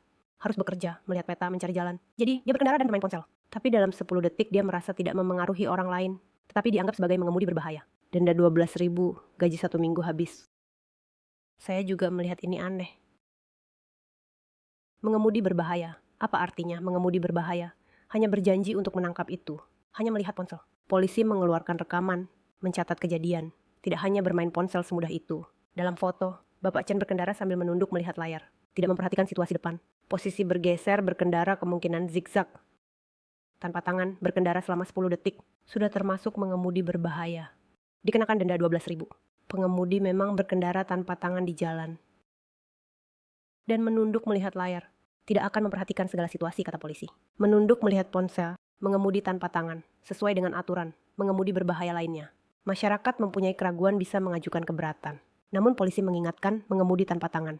Perilaku berbahaya benar-benar tidak aman. Dalam video ini, dibahas tentang yang disebut mengemudi berbahaya. Jadi itu mencerminkan nilai berbahaya. Oleh karena itu, polisi mengeluarkan tiket seharga 12.000. Nah, video ini adalah video ini sudah 4 tahun lalu. Mengenai aturan mengemudi berbahaya. Kini sudah ditingkatkan. Mari kita lihat juga mengenai mengemudi berbahaya. Berapa besaran denda itu? Diatur dalam pasal 43, memperberat pelanggaran mengemudi berbahaya. Poin pelanggaran dihitung 3 poin. Pengemudi mobil yang melakukan salah satu perilaku di bawah ini dikenakan denda NT Doltron. Di atas 6.000 yuan hingga di bawah 3.000 yuan dibatalkan. Dan segera dilarang mengemudikan kendaraan secara zigzag di jalan. Atau cara berbahaya lainnya saat berkendara. Kendaraan dengan kecepatan melebihi batas kecepatan 40 km per jam. 3. melanggar aturan lalu lintas secara tiba-tiba, berpindah jalur atau dengan cara tidak layak, memaksa kendaraan lain memberi jala. Keempat, akan menghadapi situasi darurat. Dalam perjalanan, secara tiba-tiba memperlambat kecepatan, mengerem, atau berhenti di jalur. Keenam, melepas knalpot, atau dengan cara lain menimbulkan kebisingan. Keenam, berbalik di jalan tol, jalan raya, mundur, dan berkendara melawan arah. Semuanya adalah pengemudian berbahaya. Di sini yang dibahas adalah mobil, termasuk juga sepeda motor. Dalam video dibahas mengeluarkan 1.000 yuan. Namun jika diterapkan dalam konteks sekarang, mungkin jumlahnya lebih tinggi. Jadi saat ini seharusnya tidak hanya 1.000 yuan. Pasal 31 Peraturan Pidana. Pengemudi kendaraan bermotor di jalan. Memegang rokok, merokok, menyalakan rokok. Menyalakan rokok yang mempengaruhi keselamatan berkendara orang lain. Terkategorikan sebagai pelanggaran sebesar 600 yuan. Sebenarnya pelatih juga tidak tahu mengapa, karena pelatih tidak merokok. Mari kita lihat satu cuplikan video. Ini tidak bisa dianggap sepele, terlihat Anda melanggar. Pansha, kamu begini. Aku tidak melanggar, dia melanggar. Aku masih muda. Karena meminta kehadiran polisi karena pelanggaran. Namun pria berpakaian ungu sangat emosional. 3 orang turun. Tidak hanya berteriak makian, sikapnya juga sangat angkuh. Polisi menegaskan dan menekan. Apa? Tidak, aku akan menjelaskan kalian. Jelaskan apa? Aneh, bagaimana semangat sebelumnya jadi hilang. 2 polisi terkejut membawanya kembali ke kantor polisi. Namun kenapa begitu marah? Ternyata, saat itu seorang pria tanpa nama diduga mengemudi sambil merokok. Ditangkap oleh polisi di persimpangan Minzu dan Beixin. Sesuai hukum diberikan sanksi namun ia tidak puas. Melontarkan kata-kata kasar langsung ditekan. Polisi menyelidiki. Pria berusia 40 tahun, itu sudah 4 kali melontarkan makian kepada polisi. Kali ini ia menyatakan, kata 3 huruf adalah kebiasaan lidah, membantah kesalahan. Ia juga mengatakan polisi tidak sopan padanya. Akhirnya, tetap dihukum atas gangguan tugas umum. Penjara selama 2 bulan. Sebenarnya, peraturan lalu lintas menyatakan kendaraan bermotor saat berkendara di jalan, memegang rokok, merokok, dan menyalakan. Semuanya dianggap pelanggaran lalu lintas. Bisa dikenakan denda 600 yuan. Di New Taipei City dari tahun ini sampai saat ini, total ada 4 praktik ke-9 kasus. Pengendara lainnya juga merasa mengemudi sambil merokok memiliki risiko tertentu. Jadi merokok lalu, helm dan kaca spion tidak diturunkan. Bisa menyebabkan rokok jatuh ke mata. Ia mengerem, sesuatu jadi tidak. Begitu lincah, mengemudi sambil merokok. Sebelumnya sudah ada pelanggaran hukum. Kali ini karena merasa tidak puas merokok, ditahan dan mengumpat polisi. Tidak, aku masih ingin menjelaskan bukan hanya dihukum, di luar itu, denda juga tetap harus dibayar. TBC Wang Jian Ko Changxin, berita dari New Taipei City. Baik saat mengemudi sepeda motor maupun mobil, di daratan bertemu pemeriksaan mendadak adalah hal biasa. Sebaiknya patuh, jangan menambah masalah. Untuk menghindari menyebabkan masalah yang lebih besar. Inilah yang harus diingat pelatih untuk semua orang. Pasal 35 Peraturan Pidana membahas tentang tindakan mengemudi setelah minum. Untuk sepeda motor, jika konsentrasi melebihi standar yang ditetapkan, selama 16 mg, denda baru di atas 15.000 yuan. Hingga di bawah 9.000 yuan. Dan segera menahan kendaraan untuk dijaga. Serta mencabut izin mengemudi 1 hingga 2 tahun. Bagi anak di bawah 12 tahun atau yang terlibat dalam kecelakaan. Serta mencabut izin mengemudi 2 hingga 4 tahun. Mengakibatkan cedera berat atau kematian, mencabut izin mengemudi dan tidak boleh ikut ujian lagi. Mari kita lihat cuplikan berita yang menarik. Tentang bagian minuman keras. Anda terus menyalakan lampu belok kiri. Tidak ada alkohol, ia pergi.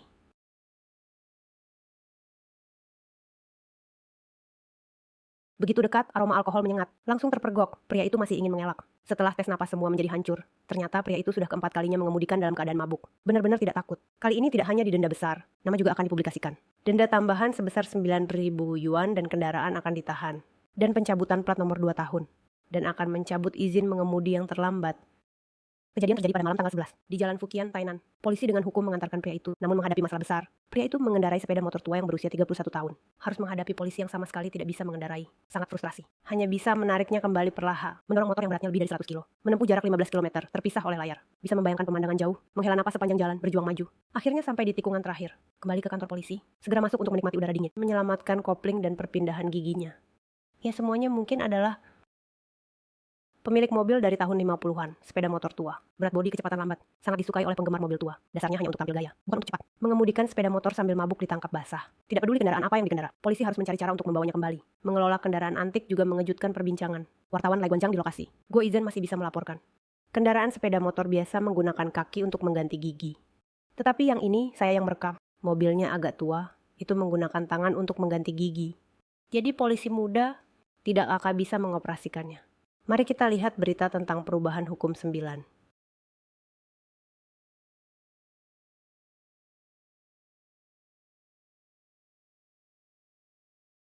Mengemudi sambil mabuk menyebabkan keluarga hancur. Terutama baru-baru ini, satu keluarga di Kaohsiung ditabrak oleh pengemudi mabuk. Mengakibatkan satu meninggal dan 3 cedera. Keluarga sangat berduka. Pengemudi bahkan diminta oleh jaksa untuk menghukum lebih berat.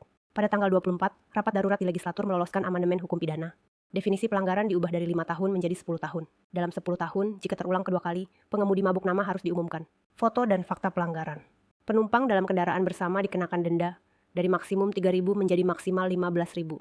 Pengemudi utama harus mengikuti ujian untuk mendapatkan kembali SIM, harus mendaftar untuk kendaraan yang dikendalikan alkohol. Aturan pemindahan. Denda diperuntukkan dari 6.000 hingga 12.000, menaikkan menjadi 60 hingga 12.000. Keluarga yang ditabrak mendengar berita ini berharap bisa menghentikan orang yang mabuk mengemudikan mobil. Peringatan ini, ia tidak akan mengulangi pelanggaran. Jadi kami harus menganggap ini sebagai pelanggaran untuk ketiga kalinya. Profesor biasanya menggunakan cara untuk pembatalan. Hari ini kamu juga akan didenda, maka kamu akan melakukan usaha. Mengatakan kamu tidak bisa, jadi kita akan mencari konsekuensi. 15.000 sebenarnya adalah denda yang cukup tinggi. Selain itu, 6 pelanggaran yang tidak menyebabkan kecelakaan dari yang awalnya 2 tahun hukuman penjara, mendapat denda maksimum 200.000. Menaikkan dari 3 tahun menjadi 300.000 denda, mengakibatkan kematian atau cedera berat. Bahkan pelanggar yang sama. Hukuman sekarang 3 hingga 10 tahun. Tingkat hukuman tidak berubah, tidak ada denda untuk pelanggaran sebelumnya. Sekarang ditambah denda baru 1 juta hingga 3 juta. Mereka yang mengemudi dalam keadaan mabuk, saya rasa mereka masih akan melakukannya. Karena saya pernah ditabrak oleh pengemudi mabuk. Benar. Jika pemerintah mau menggunakan jenis hukuman ini untuk menegakkan hukum, pelanggaran karena mabuk, saya rasa pasti akan berkurang. Anggota legislatif Yayulan percaya setelah amandemen hukuman tidak cukup ketat, namun hukum memiliki prinsip proporsionalitas. Berharap amandemen terbaru dapat efektif menghentikan mengemudi sambil mabuk. Jangan biarkan tragedi terjadi lagi. Mengemudikan sambil mabuk sama saja dengan mengemudikan sendirian. Untuk melenyapkan hal ini, itu adalah hal yang mustahil. Namun perlu waktu. Karena kecuali dia mengalami sesuatu yang sangat menyakitkan, barulah dia bisa berubah. Jika tidak, betapapun banyak uang yang Anda habiskan. Tanpa uang, Anda juga tidak bisa berbuat apa-apa. Mengumumkan namanya tidak ada gunanya. Karena itu tidak berarti kan? Lalu bagaimana dengan menahan kendaraan? Jika Anda menahan mobil itu ada gunanya? Tidak ada gunanya. Sudah rusak. Kenapa Anda menahan mobil itu? Tidak ada arti yang besar. Hanya saja kita perlu mencarinya. Bagaimana agar dia merasakan sakit yang mendalam? Metode untuk membuatnya bertekad berubah. Aturan pasal 40 membahas kecepatan berkendara yang melebihi ketentuan. Di dalamnya dibahas batas kecepatan tertinggi yang melebihi ketentuan, atau yang berada di bawah batas kecepatan terendah yang ditetapkan. Denda diperkirakan antara 1.200 hingga 2.400 NTD. Pasal 42 Undang-Undang Pengelolaan Transportasi Darat di Cina ini mencakup denda 1.200 hingga 3.200 NTD. Itu adalah item pelanggaran yang tidak mengikuti penggunaan lampu tetap. Mari kita lihat sebuah berita tentang penggunaan lampu yang tidak sesuai ketentuan. Sepeda motor berpindah jalur saat bergerak, namun tidak menyalakan lampu sein. Dalam sekejap berpindah lagi, dalam 1 menit berpindah 3 kali. Secara total berpindah 4 kali, tidak menyalakan lampu sein, melanggar aturan dan dilaporkan oleh pengendara di belakang. Mendapatkan video pelanggaran hingga diduga terkena denda 4.008. Jadi apa pendapat kalian? Ini keadilan. Nona Wu merasa sangat tidak adil, mengeluarkan keempat surat tilangnya. Dia berkendara ke tempat kerja pada akhir Oktober tahun lalu. Namun seperti menjadi target, dilaporkan dengan sengaja, membuatnya merasa tidak nyaman. Pejalan kaki, dia tidak mengenakan helm. Apakah dia bisa ditilang di setiap persimpangan? Semua bisa ditilang, karena di lokasi yang berbeda. Pengendara sepeda motor yang dalam proses bergerak, jika ingin berpindah jalur, harus menyalakan lampu sein. Jika tidak, akan seperti orang yang terlibat ini. Tidak menyalakan lampu sein sesuai ketentuan, menerima 4 surat tilang. Nona Wu tidak puas dan mengajukan banding. Namun karena video pelanggaran tersebut, faktanya jelas. Berdasarkan hukum yang berlaku, pelanggaran lebih dulu, polisi bertindak dengan sesuai hukum untuk memproses pelanggaran. Harus dilaporkan secara terpisah. Setelah menilai video, dia memang memiliki 4 berita tentang tidak menyalakan lampu sein. Saat saya berpindah jalur, harus menyalakan lampu sein sepanjang waktu. Pengemudi ini sama sekali tidak menyalakan lampu sein. Polisi bilang menjalani hukum, bahkan jika Nona Wu menjadi target yang dilaporkan, tidak ada yang bisa dilakukan. Hanya saja kasus seperti Nona Wu, kemungkinan adalah suara hati banyak pengguna jalan. Laporan TVN Sujihong, Kiyuan Kaohsiung. Kita melihat gambar ini, yaitu malam tanpa menyalakan lampu, yang mengingatkan semua siswa baik siang, atau malam, atau dalam cuaca hujan, atau di kabut juga. Demi keamanan, nyalakan lampu utama. Pasal 43 Undang-Undang Pengelolaan Lalu Lintas. Sanksi adalah 6.000 hingga 3.000 NTD. Dan dilarang mengemudi seketika. Isi termasuk mengemudi zigzag atau mengemudi dengan cara berbahaya lainnya. Kecepatan berkendara melebihi ketentuan dengan kecepatan tertinggi 40 km dan melepas peredam suara atau menyebabkan kebisingan dengan cara lain. Semua adalah sanksinya, melanggar di dalamnya. Nah, yang perlu kita bicarakan di sini adalah kecepatan melebihi 40 km itu berarti apa? Kita ambil asumsi dari jalur lambat. Batas kecepatan di jalur lambat adalah kenyataan. Jika Anda melebihi 40 ke atas, katakanlah Anda mengendarai sepeda motor hingga mencapai 81, itu berarti melebihi 41 kan? Itu mencapai tingkat bahaya. Mengenai sanksi berapa banyak, tergantung pada kecepatan Anda. Semakin cepat, semakin banyak biaya yang harus dibayar. Di dalamnya masih termasuk pencabutan izin mengemudi. Selama 6 bulan, mari kita lihat sebuah berita.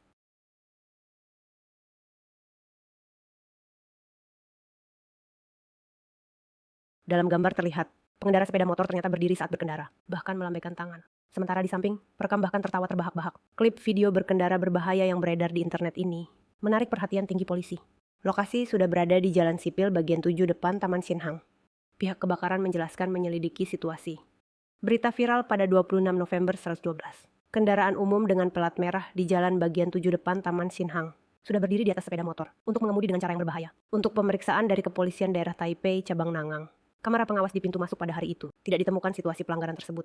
Cabang akan memperluas transaksi, memastikan nomor plat kendaraan. Berdasarkan pasal 43, Peraturan Pengelolaan dan Penalti Lalu Lintas, mengemudi dengan membentuk ular di jalan atau dengan cara berbahaya lainnya akan dilaporkan. Akan didenda antara 9.000 hingga 36.000 NT dolar, dan plat nomor akan dicabut selama 6 bulan. Memungkinkan cabang mengingatkan pengendara yang melakukan kontrol. Berdiri di atas sepeda motor, mengemudi zigzag, balapan, memaksa kendaraan lain, atau mengerem mendadak dan sebagainya. Semuanya termasuk dalam perilaku mengemudi yang sangat mengancam keselamatan orang lain. Keamanan properti yang berbahaya, mengingatkan pengguna jalan untuk mematuhi aturan keselamatan lalu lintas. Jangan mencoba-coba dengan perilaku mengemudi berbahaya. Polisi pasti akan aktif menindak laporan.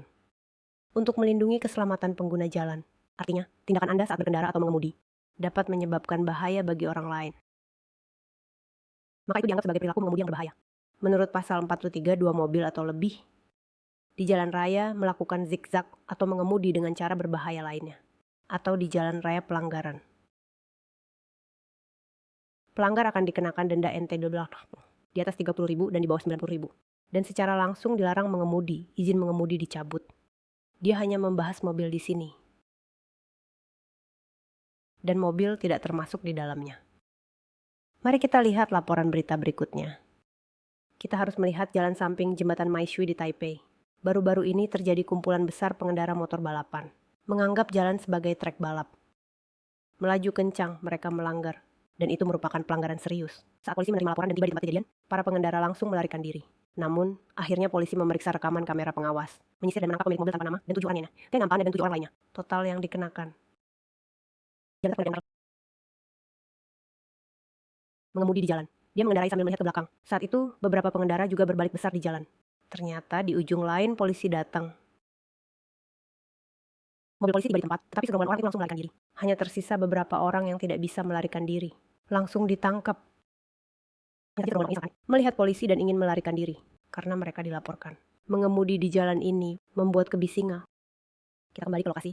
Jalan ini relatif lurus, dan di sampingnya ada tepi sungai. Orang berjarang, sehingga mereka berkumpul di sini. Namun, mereka melewati jalan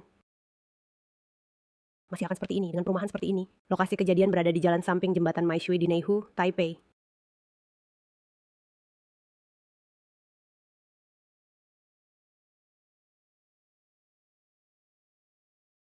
Awalnya, polisi segera bergerak ke lokasi, melihat pengendara berkeliaran. Namun jika memeriksa rekaman kamera pengawas, ditemukan bahwa orang-orang ini, selain balapan, juga akhirnya mobil bernama, dan orang bekerja. Polisi juga lebih jauh melaporkan. Mengeluarkan 18 surat tilang, termasuk pelanggaran di jalan. Dikenakan denda dari 30.000 hingga 90.000. Total mengeluarkan 7 surat tilang. Selain itu, jalan denda 100 NT. Bagian ini telah mengeluarkan 4 surat tilang terendah, total 12.400 NT. Selain itu, untuk perilaku mengemudi berbahaya, juga mengatur izin mengemudi 7 pengendara motor dan mobil. Tidak hanya itu, 8 pelakunya semua dihadapkan pada hukum. Kejaksaan wilayah kota baru saja menyelesaikan penyelidikan. Menuntut pria tak bernama dengan tuduhan bahaya publik, pencarian sensasi sesaat, mengemudi di jalan dapat melukai diri sendiri. Dompet juga jadi terkena beban. Selain menghabiskan 10.000, juga harus menghadapi tuduhan bahaya publik. Jadi ini adalah masalah yang cukup serius. Menurut pasal 44. Masuk persimpangan rel kereta. Tidak mengurangi kecepatan di bawah 15 km per jam. Merupakan denda antara sama 100 entil kali dan di bawah setelah 400 entil.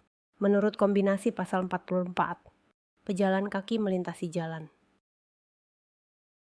Beberapa orang saat melintas tidak berhenti melintas pada jalan kaki karena ada baru 1-200 entil sampai 6.000 entil lah. Berikut adalah denda yang dikeluarkan. Pasal 45 Peraturan Pengelolaan dan Penalti Lalu Lintas. Kendaraan menuju jalur tidak membiarkan kendaraan di depan jalan. Sedikit memperhatikan kendaraan di jalur. Kendaraan di jalur terbatas. Kendaraan di lajur terbatas. Tidak membiarkan kendaraan di jalur terbatas mendahului. Jumlah jalur yang sama. Kendaraan di kiri tidak membiarkan kendaraan di kanan mendahului. Menyimpan lebih dari $600 Taiwan. Lebih rendah dari $11.800 dikembalikan. Peraturan Cuhua pasal 48 tidak sesuai dengan petunjuk tanda, garis, atau nomor, yaitu melintasi garis ganda kuning atau berkendara di jalur garis pemisah. Menyimpan lebih dari $600 Taiwan, lebih rendah dari $1.800 dikembalikan. Peraturan hukuman pasal 48, pelanggaran yang tidak sesuai dengan tanda, garis dan petunjuk nomor, melintasi garis putih ganda, yaitu dilarang berganti jalur.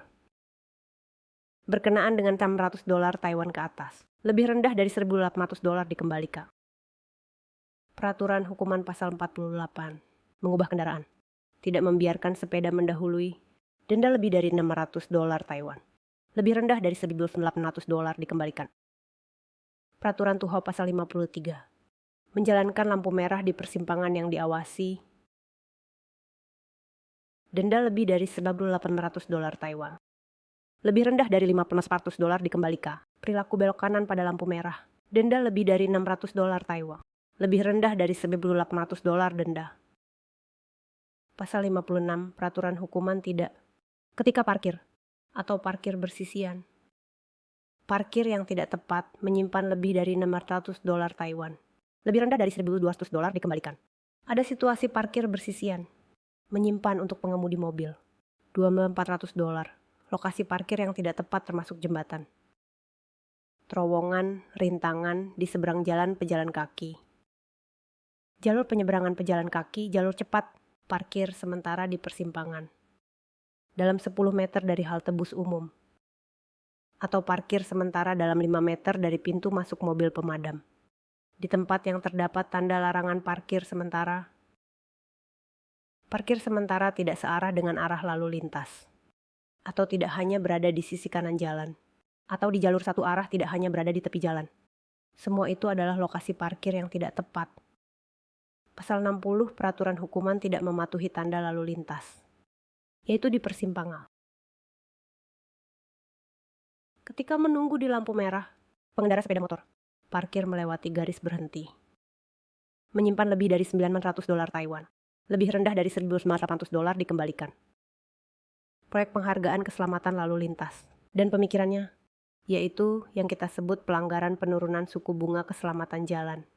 Mengemudi di bawah pengaruh alkohol, pelanggaran moral berkendara selama 6 jam, peraturan lalu lintas yang tinggi, panduan mengemudi cepat 1 jam, mengalir, pemeliharaan, keselamatan, mengemudi defensif, pencegahan kecelakaan dan penanganan serta tanggung jawab hukum 1 jam, pencegahan dan pengobatan kecelakaan jangka panjang serta survei 2 jam, alkohol terhadap kesehatan manusia, analisis psikologis dan medis 1 jam, film promosi selama 1 jam.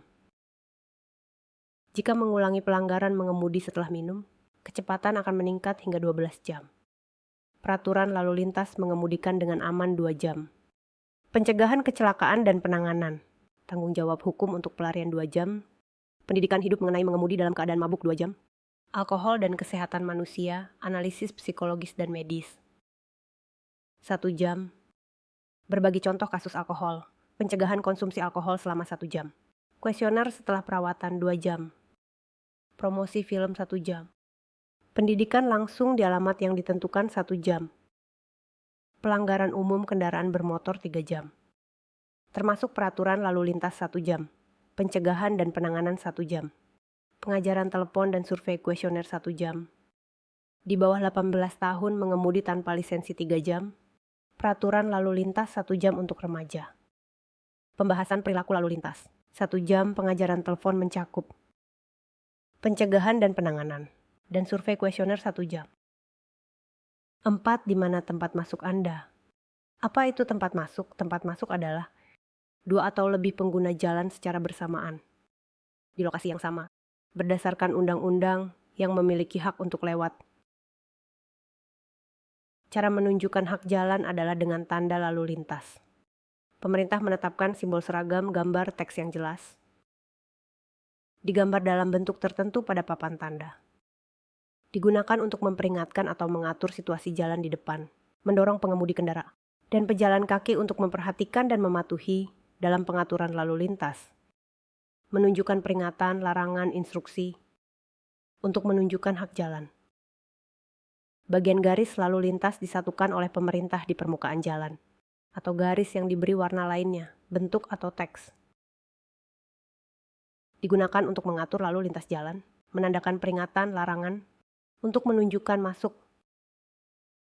Lampu lalu lintas ditetapkan oleh pemerintah dengan warna yang seragam. Suara. Sinyal petunjuk dalam pengaturan lalu lintas. Menandakan perjalanan. Perhatian berhenti untuk menunjukkan masuk. Adalah wewenang polisi, lalu lintas dan pengatur lalu lintas. Berubah sesuai dengan keadaan. Terutama pada lalu lintas, tanda garis dan angka.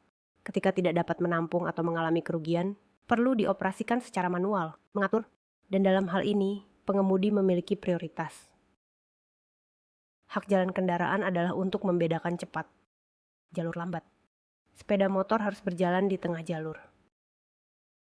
Tetapi harus memperhatikan peraturan kendaraan yang datang dari belakang. Kecuali saat mulai, bersiap untuk parkir atau parkir sementara. Tidak boleh melewati garis tepi jalan. Lebar garis tepi jalan adalah 15 planting tim. Hak jalan sepeda motor. Ketika jalur cepat dan lambat belum dibedakan, sepeda motor harus mengikuti tanda dan ketentuan garis yang ada. Bagi yang tidak memiliki jalur dan tanda, harus berjalan di 2 jalur paling luang. Hak jalan sepeda motor dan pembagian cepat lambat. Terlambat, sepeda motor harus mengikuti ketentuan tanpa batasan tanda. Harus berjalan di jalur cepat dan lambat paling luar. Saat melintasi pertemuan jalan menanjak dan turunan, mobil A di tanjakan dan mobil B di turunan. Kendaraan mana? Prioritas lewat. Jawabannya adalah mobil A di tanjakan memiliki hak lewat. Kendaraan saat bertemu di 3 jalan. Kendaraan A di luar dan kendaraan B di dalam. Kendaraan mana yang boleh lewat lebih dulu? Jawabannya adalah kendaraan A yang berada di luar memiliki hak lewat. Akhirnya, mari kita lihat konsep dan teknik periode. Saat sepeda motor tergelincir, harus menggenggam setang. Ingat untuk melepaskan gas terlebih dahulu. Kedua tangan menggenggam kuat, menjaga keseimbangan kendaraan. Jangan sekali-kali turun darurat, atau melakukan koreksi arah dengan sudut besar. Berkendara di jalan, meskipun kita mematuhi aturan lalu lintas, tetap harus berhati-hati dan meningkatkan kewaspadaan. Mencegah situasi darurat akibat pelanggaran orang lain. Berkendara dengan hati-hati, memastikan keamanan adalah strategi terbaik.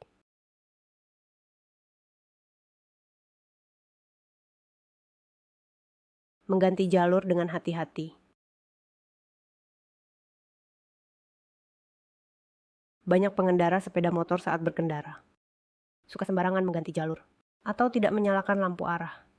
Hal ini bisa membuat kendaraan dari belakang tidak sempat bereaksi, sehingga dapat mengalami tabrakan yang berpotensi menyebabkan cedera serius, bahkan kematian.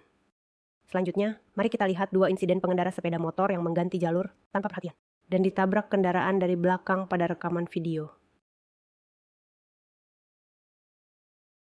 Pengendara sepeda motor tidak sabar menunggu bus mengganti jalur, langsung dari belakang kiri bus. Masuk ke jalur mobil di sebelah kiri. Sepeda motor memaksa memasuki jalur kiri untuk memberikan jalan kepada kendaraan yang berjalan lurus. dan ditabrak oleh kendaraan dari belakang. Terjadi kecelakaan.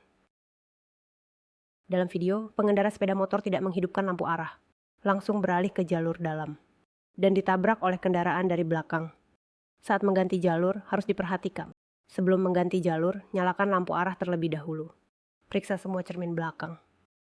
Lihat ke belakang untuk memeriksa sisi kendaraan. Perhatikan kemungkinan titik buta, dan pastikan ada ruang yang cukup di jalur sebelah.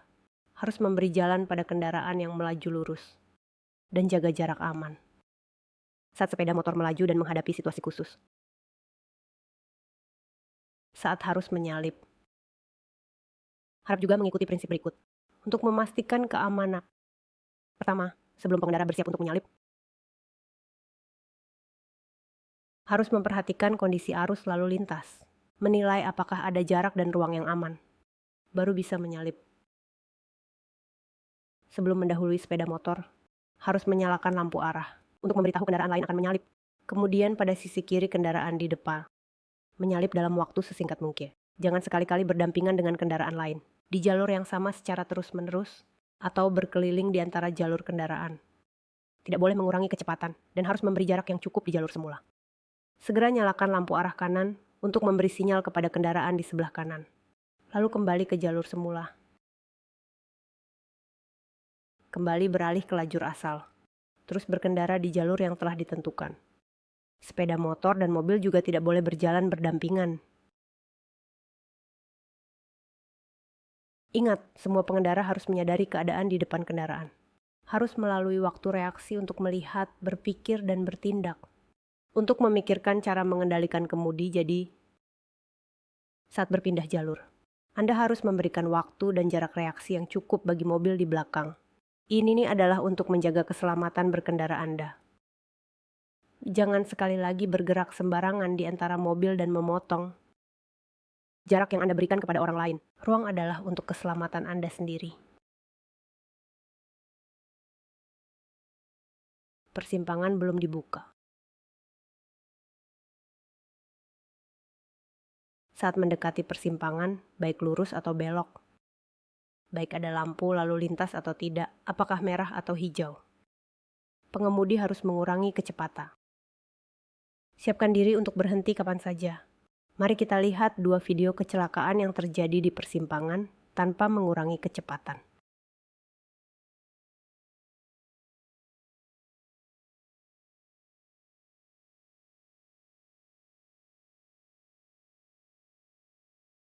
Dalam video, sepeda motor melaju keluar dari persimpangan dengan lampu merah berkelap-kelip.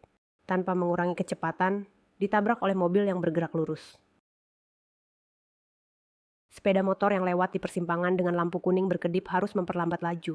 Memastikan tidak ada kendaraan lain yang melintas. Karena lampu kuning berkedip menunjukkan peringatan, sepeda motor harus memperlambat laju saat mendekat. Perhatikan keselamatan, hati-hati saat melintas. Jika menemui lampu merah berkedip, sepeda motor harus berhenti. Pastikan aman sebelum melanjutkan. Karena lampu merah berkedip menunjukkan untuk berhenti. Harus mengurangi kecepatan dan berhenti di depan persimpangan. Biarkan kendaraan di jalan utama lewat dan pastikan aman sebelum melintas. Selain itu, jika menemui lampu merah berkedip, ini menandakan Anda harus berhenti. Amati ada atau tidak kendaraan. Pastikan aman sebelum melanjutkan. Saat menemui lampu kuning berkedip, menandakan Anda sedang berada di jalur utama. Anda tetap harus memperlambat dan memperhatikan keselamatan. Amati, pastikan tidak ada kendaraan yang datang. Kemudian baru melanjutkan perjalanan. Melanggar lampu lalu lintas dan petunjuk lalu lintas.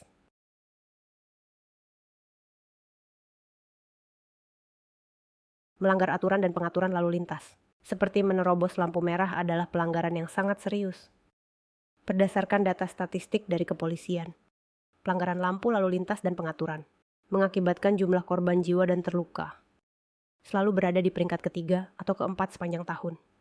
Tidak hanya akan membahayakan diri sendiri, melalui contoh kecelakaan karena menerobos lampu merah berikut, mengingatkan pengemudi untuk mematuhi pengaturan dan petunjuk. Selain itu juga harus selalu waspada, mencegah pelanggaran orang lain yang dapat mengakibatkan kecelakaan.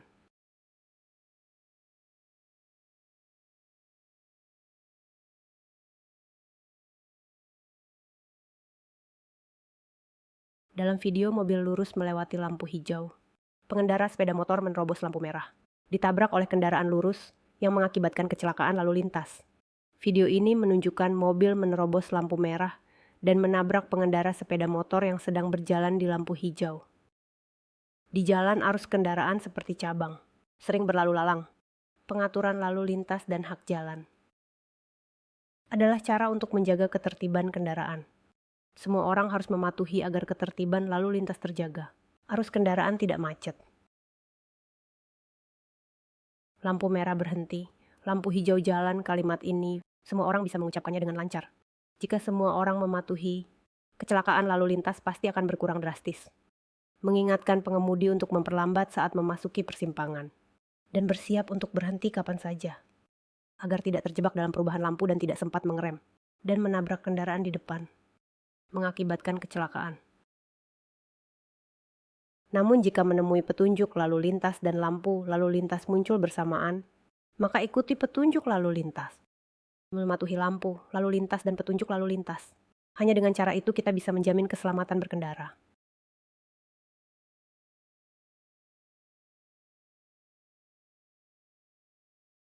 Kecepatan yang tidak terkontrol di jalan.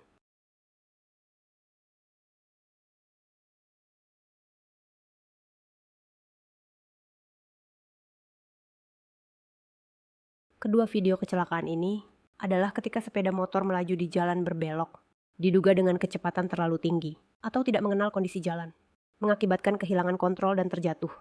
Biasanya saat sepeda motor melaju ke depan, dalam arah yang akan dilalui, akan memproduksi gaya inersia, memaksa kendaraan untuk mengikuti arah semula, sehingga menghasilkan gaya sentrifugal. Ketika sepeda motor sampai di bagian belokan, gaya sentrifugal akan muncul karena pengaruh gaya inersia. Oleh karena itu, pengemudi dan sepeda motor harus miring dengan benar. Sudut juga harus diperbesar, agar dapat berbelok dengan baik, yaitu untuk mencegah gaya sentrifugal saat berbelok menjadi terlalu besar, sehingga sepeda motor atau manusia dapat tetap berada di jalur belokan. Terus maju dalam fenomena yang terbentuk.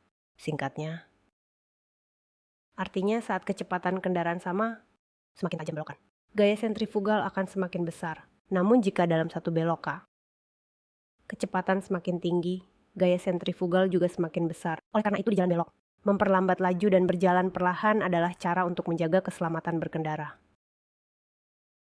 Saat berkendara di tikungan ada 3 proses, termasuk memasuki tikungan, melalui tikungan, dan keluar dari tikungan. Sebelum memasuki tikungan, harus mengurangi kecepatan secara wajar, agar tidak kehilangan kontrol karena gaya sentrifugal yang terlalu besar saat melaluinya. Saat melewati tikungan, pengendara perlu mencondongkan bodi kendaraan ke arah dalam tikungan. Memanfaatkan berat kendaraan dan pengendara. Untuk mengatasi gaya sentrifugal dan menjaga kecepatan konstan, jangan pernah mempercepat dengan terburu-buru, mendadak mengerem, atau memutar setang dengan cepat dan sudut besar, untuk menghindari bahaya. Setelah keluar dari tikungan, tegakkan posisi kendaraan, agar kepala kendaraan menghadap lurus, lalu percepat di jalur lurus menuju depan. Saat melewati tikungan, harus menjaga kecepatan kendaraan tetap stabil. Hindari berkendara sejajar dengan kendaraan lain, agar tidak terjadi kecelakaan akibat ketidakseimbangan pusat gravitasi. Saat melintasi tikungan, pandangan pengendara dapat terhalang.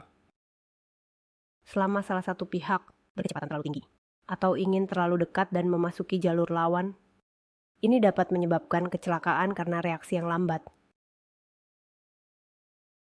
Saat keluar dari tikungan, pastikan aman di depan. Perlahan-lahan luruskan kepala kendaraan, kemudian percepat. Jadi saat motor berada di tikungan, harus melambat, agar bisa memastikan keselamatan.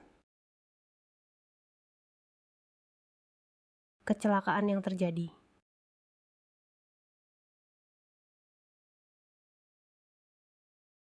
Berdasarkan data yang ditunjukkan oleh kepolisian, tingkat kematian akibat kecelakaan karena mengemudi setelah minum alkohol selalu menempati peringkat pertama setiap tahun. Sekitar 20% lebih.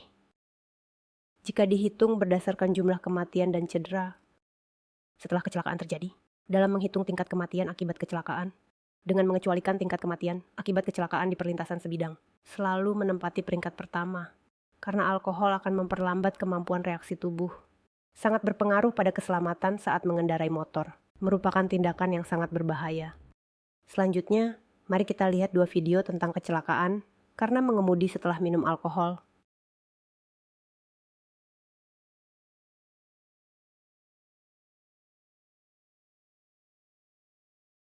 Di kedua video ini, karena pengendara motor tidak memperhatikan, mobil terlibat kecelakaan yang berbahaya.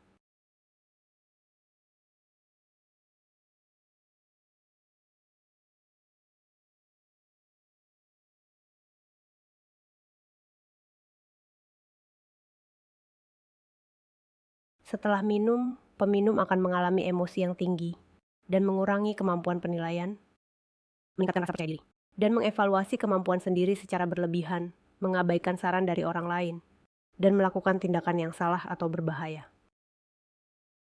Ingat, mengemudi setelah minum alkohol bukan hanya berbahaya. Jika terjadi kecelakaan saat mengemudi setelah minum, termasuk dalam kejahatan terhadap keselamatan publik, polisi harus menyerahkan ke kejaksaan untuk diinvestigasi dan mengajukan tuntutan pidana. Demi keselamatan diri sendiri dan orang lain. Setelah minum, tolong jangan berkendara. Gunakan transportasi umum untuk menjaga keselamatan kita berdua. Sementara itu, ingatlah untuk pulang dengan aman. 5 langkah aturan adalah Seldadula Trimpatu. Semula toleransi untuk minum. Jangan sekalipun berkendara satu. Satu orang pergi ke pesta, tidak berkendara dulu. 2 orang atau lebih, tunjuk sopir yang baik. Tenang 3. 3 posisi taksi yang aman dan nyaman. Pelayanan yang baik dan perhatian. 4 teman sekamar yang baik. Menyediakan layanan antar jemput yang aman dan nyaman. Aturan adalah selalu di 12 tika. Untuk memberi jalan kepada pejalan kaki.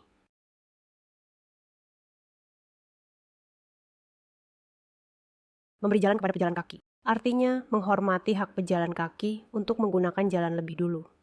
Motor yang melewati zebra cross harus mengurangi kecepatan dan memberi jalan, memberikan kesempatan bagi pejalan kaki untuk lewat lebih dulu.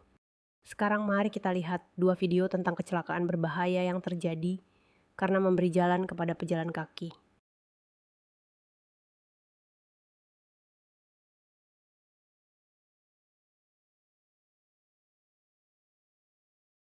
Kecelakaan lalu lintas ini melibatkan motor yang karena tidak memperhatikan atau kecepatan terlalu tinggi, menabrak pejalan kaki yang melintasi jalur, mengakibatkan kecelakaan. Kecelakaan lalu lintas ini terjadi karena motor menerobos lampu merah dan menabrak pejalan kaki ketika motor melaju di jalan dan gang, bersama dengan kendaraan lain dan pejalan kaki menggunakan ruang jalan. Harus memperlambat kecepatan dan siap berhenti kapan saja. Dan memberi jalan kepada pejalan kaki. Jika saat berkendara perlu melewati pejalan kaki di pinggir jalan, harus memperlambat kecepatan dan melintas perlahan. Jangan sembarangan membunyikan klakson untuk mendesak atau mengusir. Ini karena memahami karakter pengguna jalan yang lain. Lansia cenderung memiliki reaksi fisik dan mental yang lebih lambat bergerak, dan bereaksi lambat saat menghadapi situasi. Sementara anak-anak yang lebih pendek dan lebih aktif biasanya lebih sulit untuk dilihat. Saat berlari, mereka mudah memasuki jalur kendaraan. Jadi, saat melewati rumah sakit, sekolah, dan taman, tempat di mana orang tua dan anak-anak sering muncul, pengendara harus lebih meningkatkan kewaspadaan, mengurangi kecepatan, bergerak perlahan, dan memberi prioritas dengan wajar. Tidak boleh sembarangan membunyikan klakson untuk mempercepat atau mengusir, agar tidak menimbulkan kepanikan pada orang tua dan anak-anak. Selanjutnya, pengendara sepeda motor harus memahami bahwa di tempat penyeberangan, pejalan kaki memiliki prioritas mutlak, baik di persimpangan yang ada atau tidak ada tempat penyeberangan. Harus memberi prioritas kepada pejalan kaki. Memberi ruang bagi pejalan kaki tidak hanya dapat memastikan keselamatan, tetapi juga menunjukkan etika berkendara pengendara sepeda motor. Terakhir, mengingatkan semua siswa yang mengendarai sepeda motor harus selalu mengenakan helm. Selanjutnya, kami juga memiliki demonstrasi teknik berkendara dalam posisi duduk dan demonstrasi teknik pengereman. Juga tentang belokan, teknik menghindari rintangan. Video-video ini bisa dilihat oleh para siswa saat ada waktu. Silakan menontonnya. Terakhir, Kami juga memiliki bagian simulasi lingkungan yang bersih. Bagi pengguna jalan, mematuhi aturan lalu lintas, menghindari perilaku pelanggaran. Dengan begitu, dapat mengurangi sebagian besar kecelakaan lalu lintas. Namun itu masih tidak cukup karena di jalan masih banyak 3 harta karun jalan. Selain belajar konsep dan teknik berkendara yang aman, memahami hak jalan saat berkendara, memberikan penghormatan dan perhatian yang cukup kepada pengguna jalan lainnya untuk membangun konsep berkendara defensif dan pencegahan sebelum terjadi. Dengan demikian, dapat mengurangi bahkan menghindari terjadinya kecelakaan lalu lintas yang berulang. Terakhir, terima kasih kepada semua siswa atas perhatian Anda.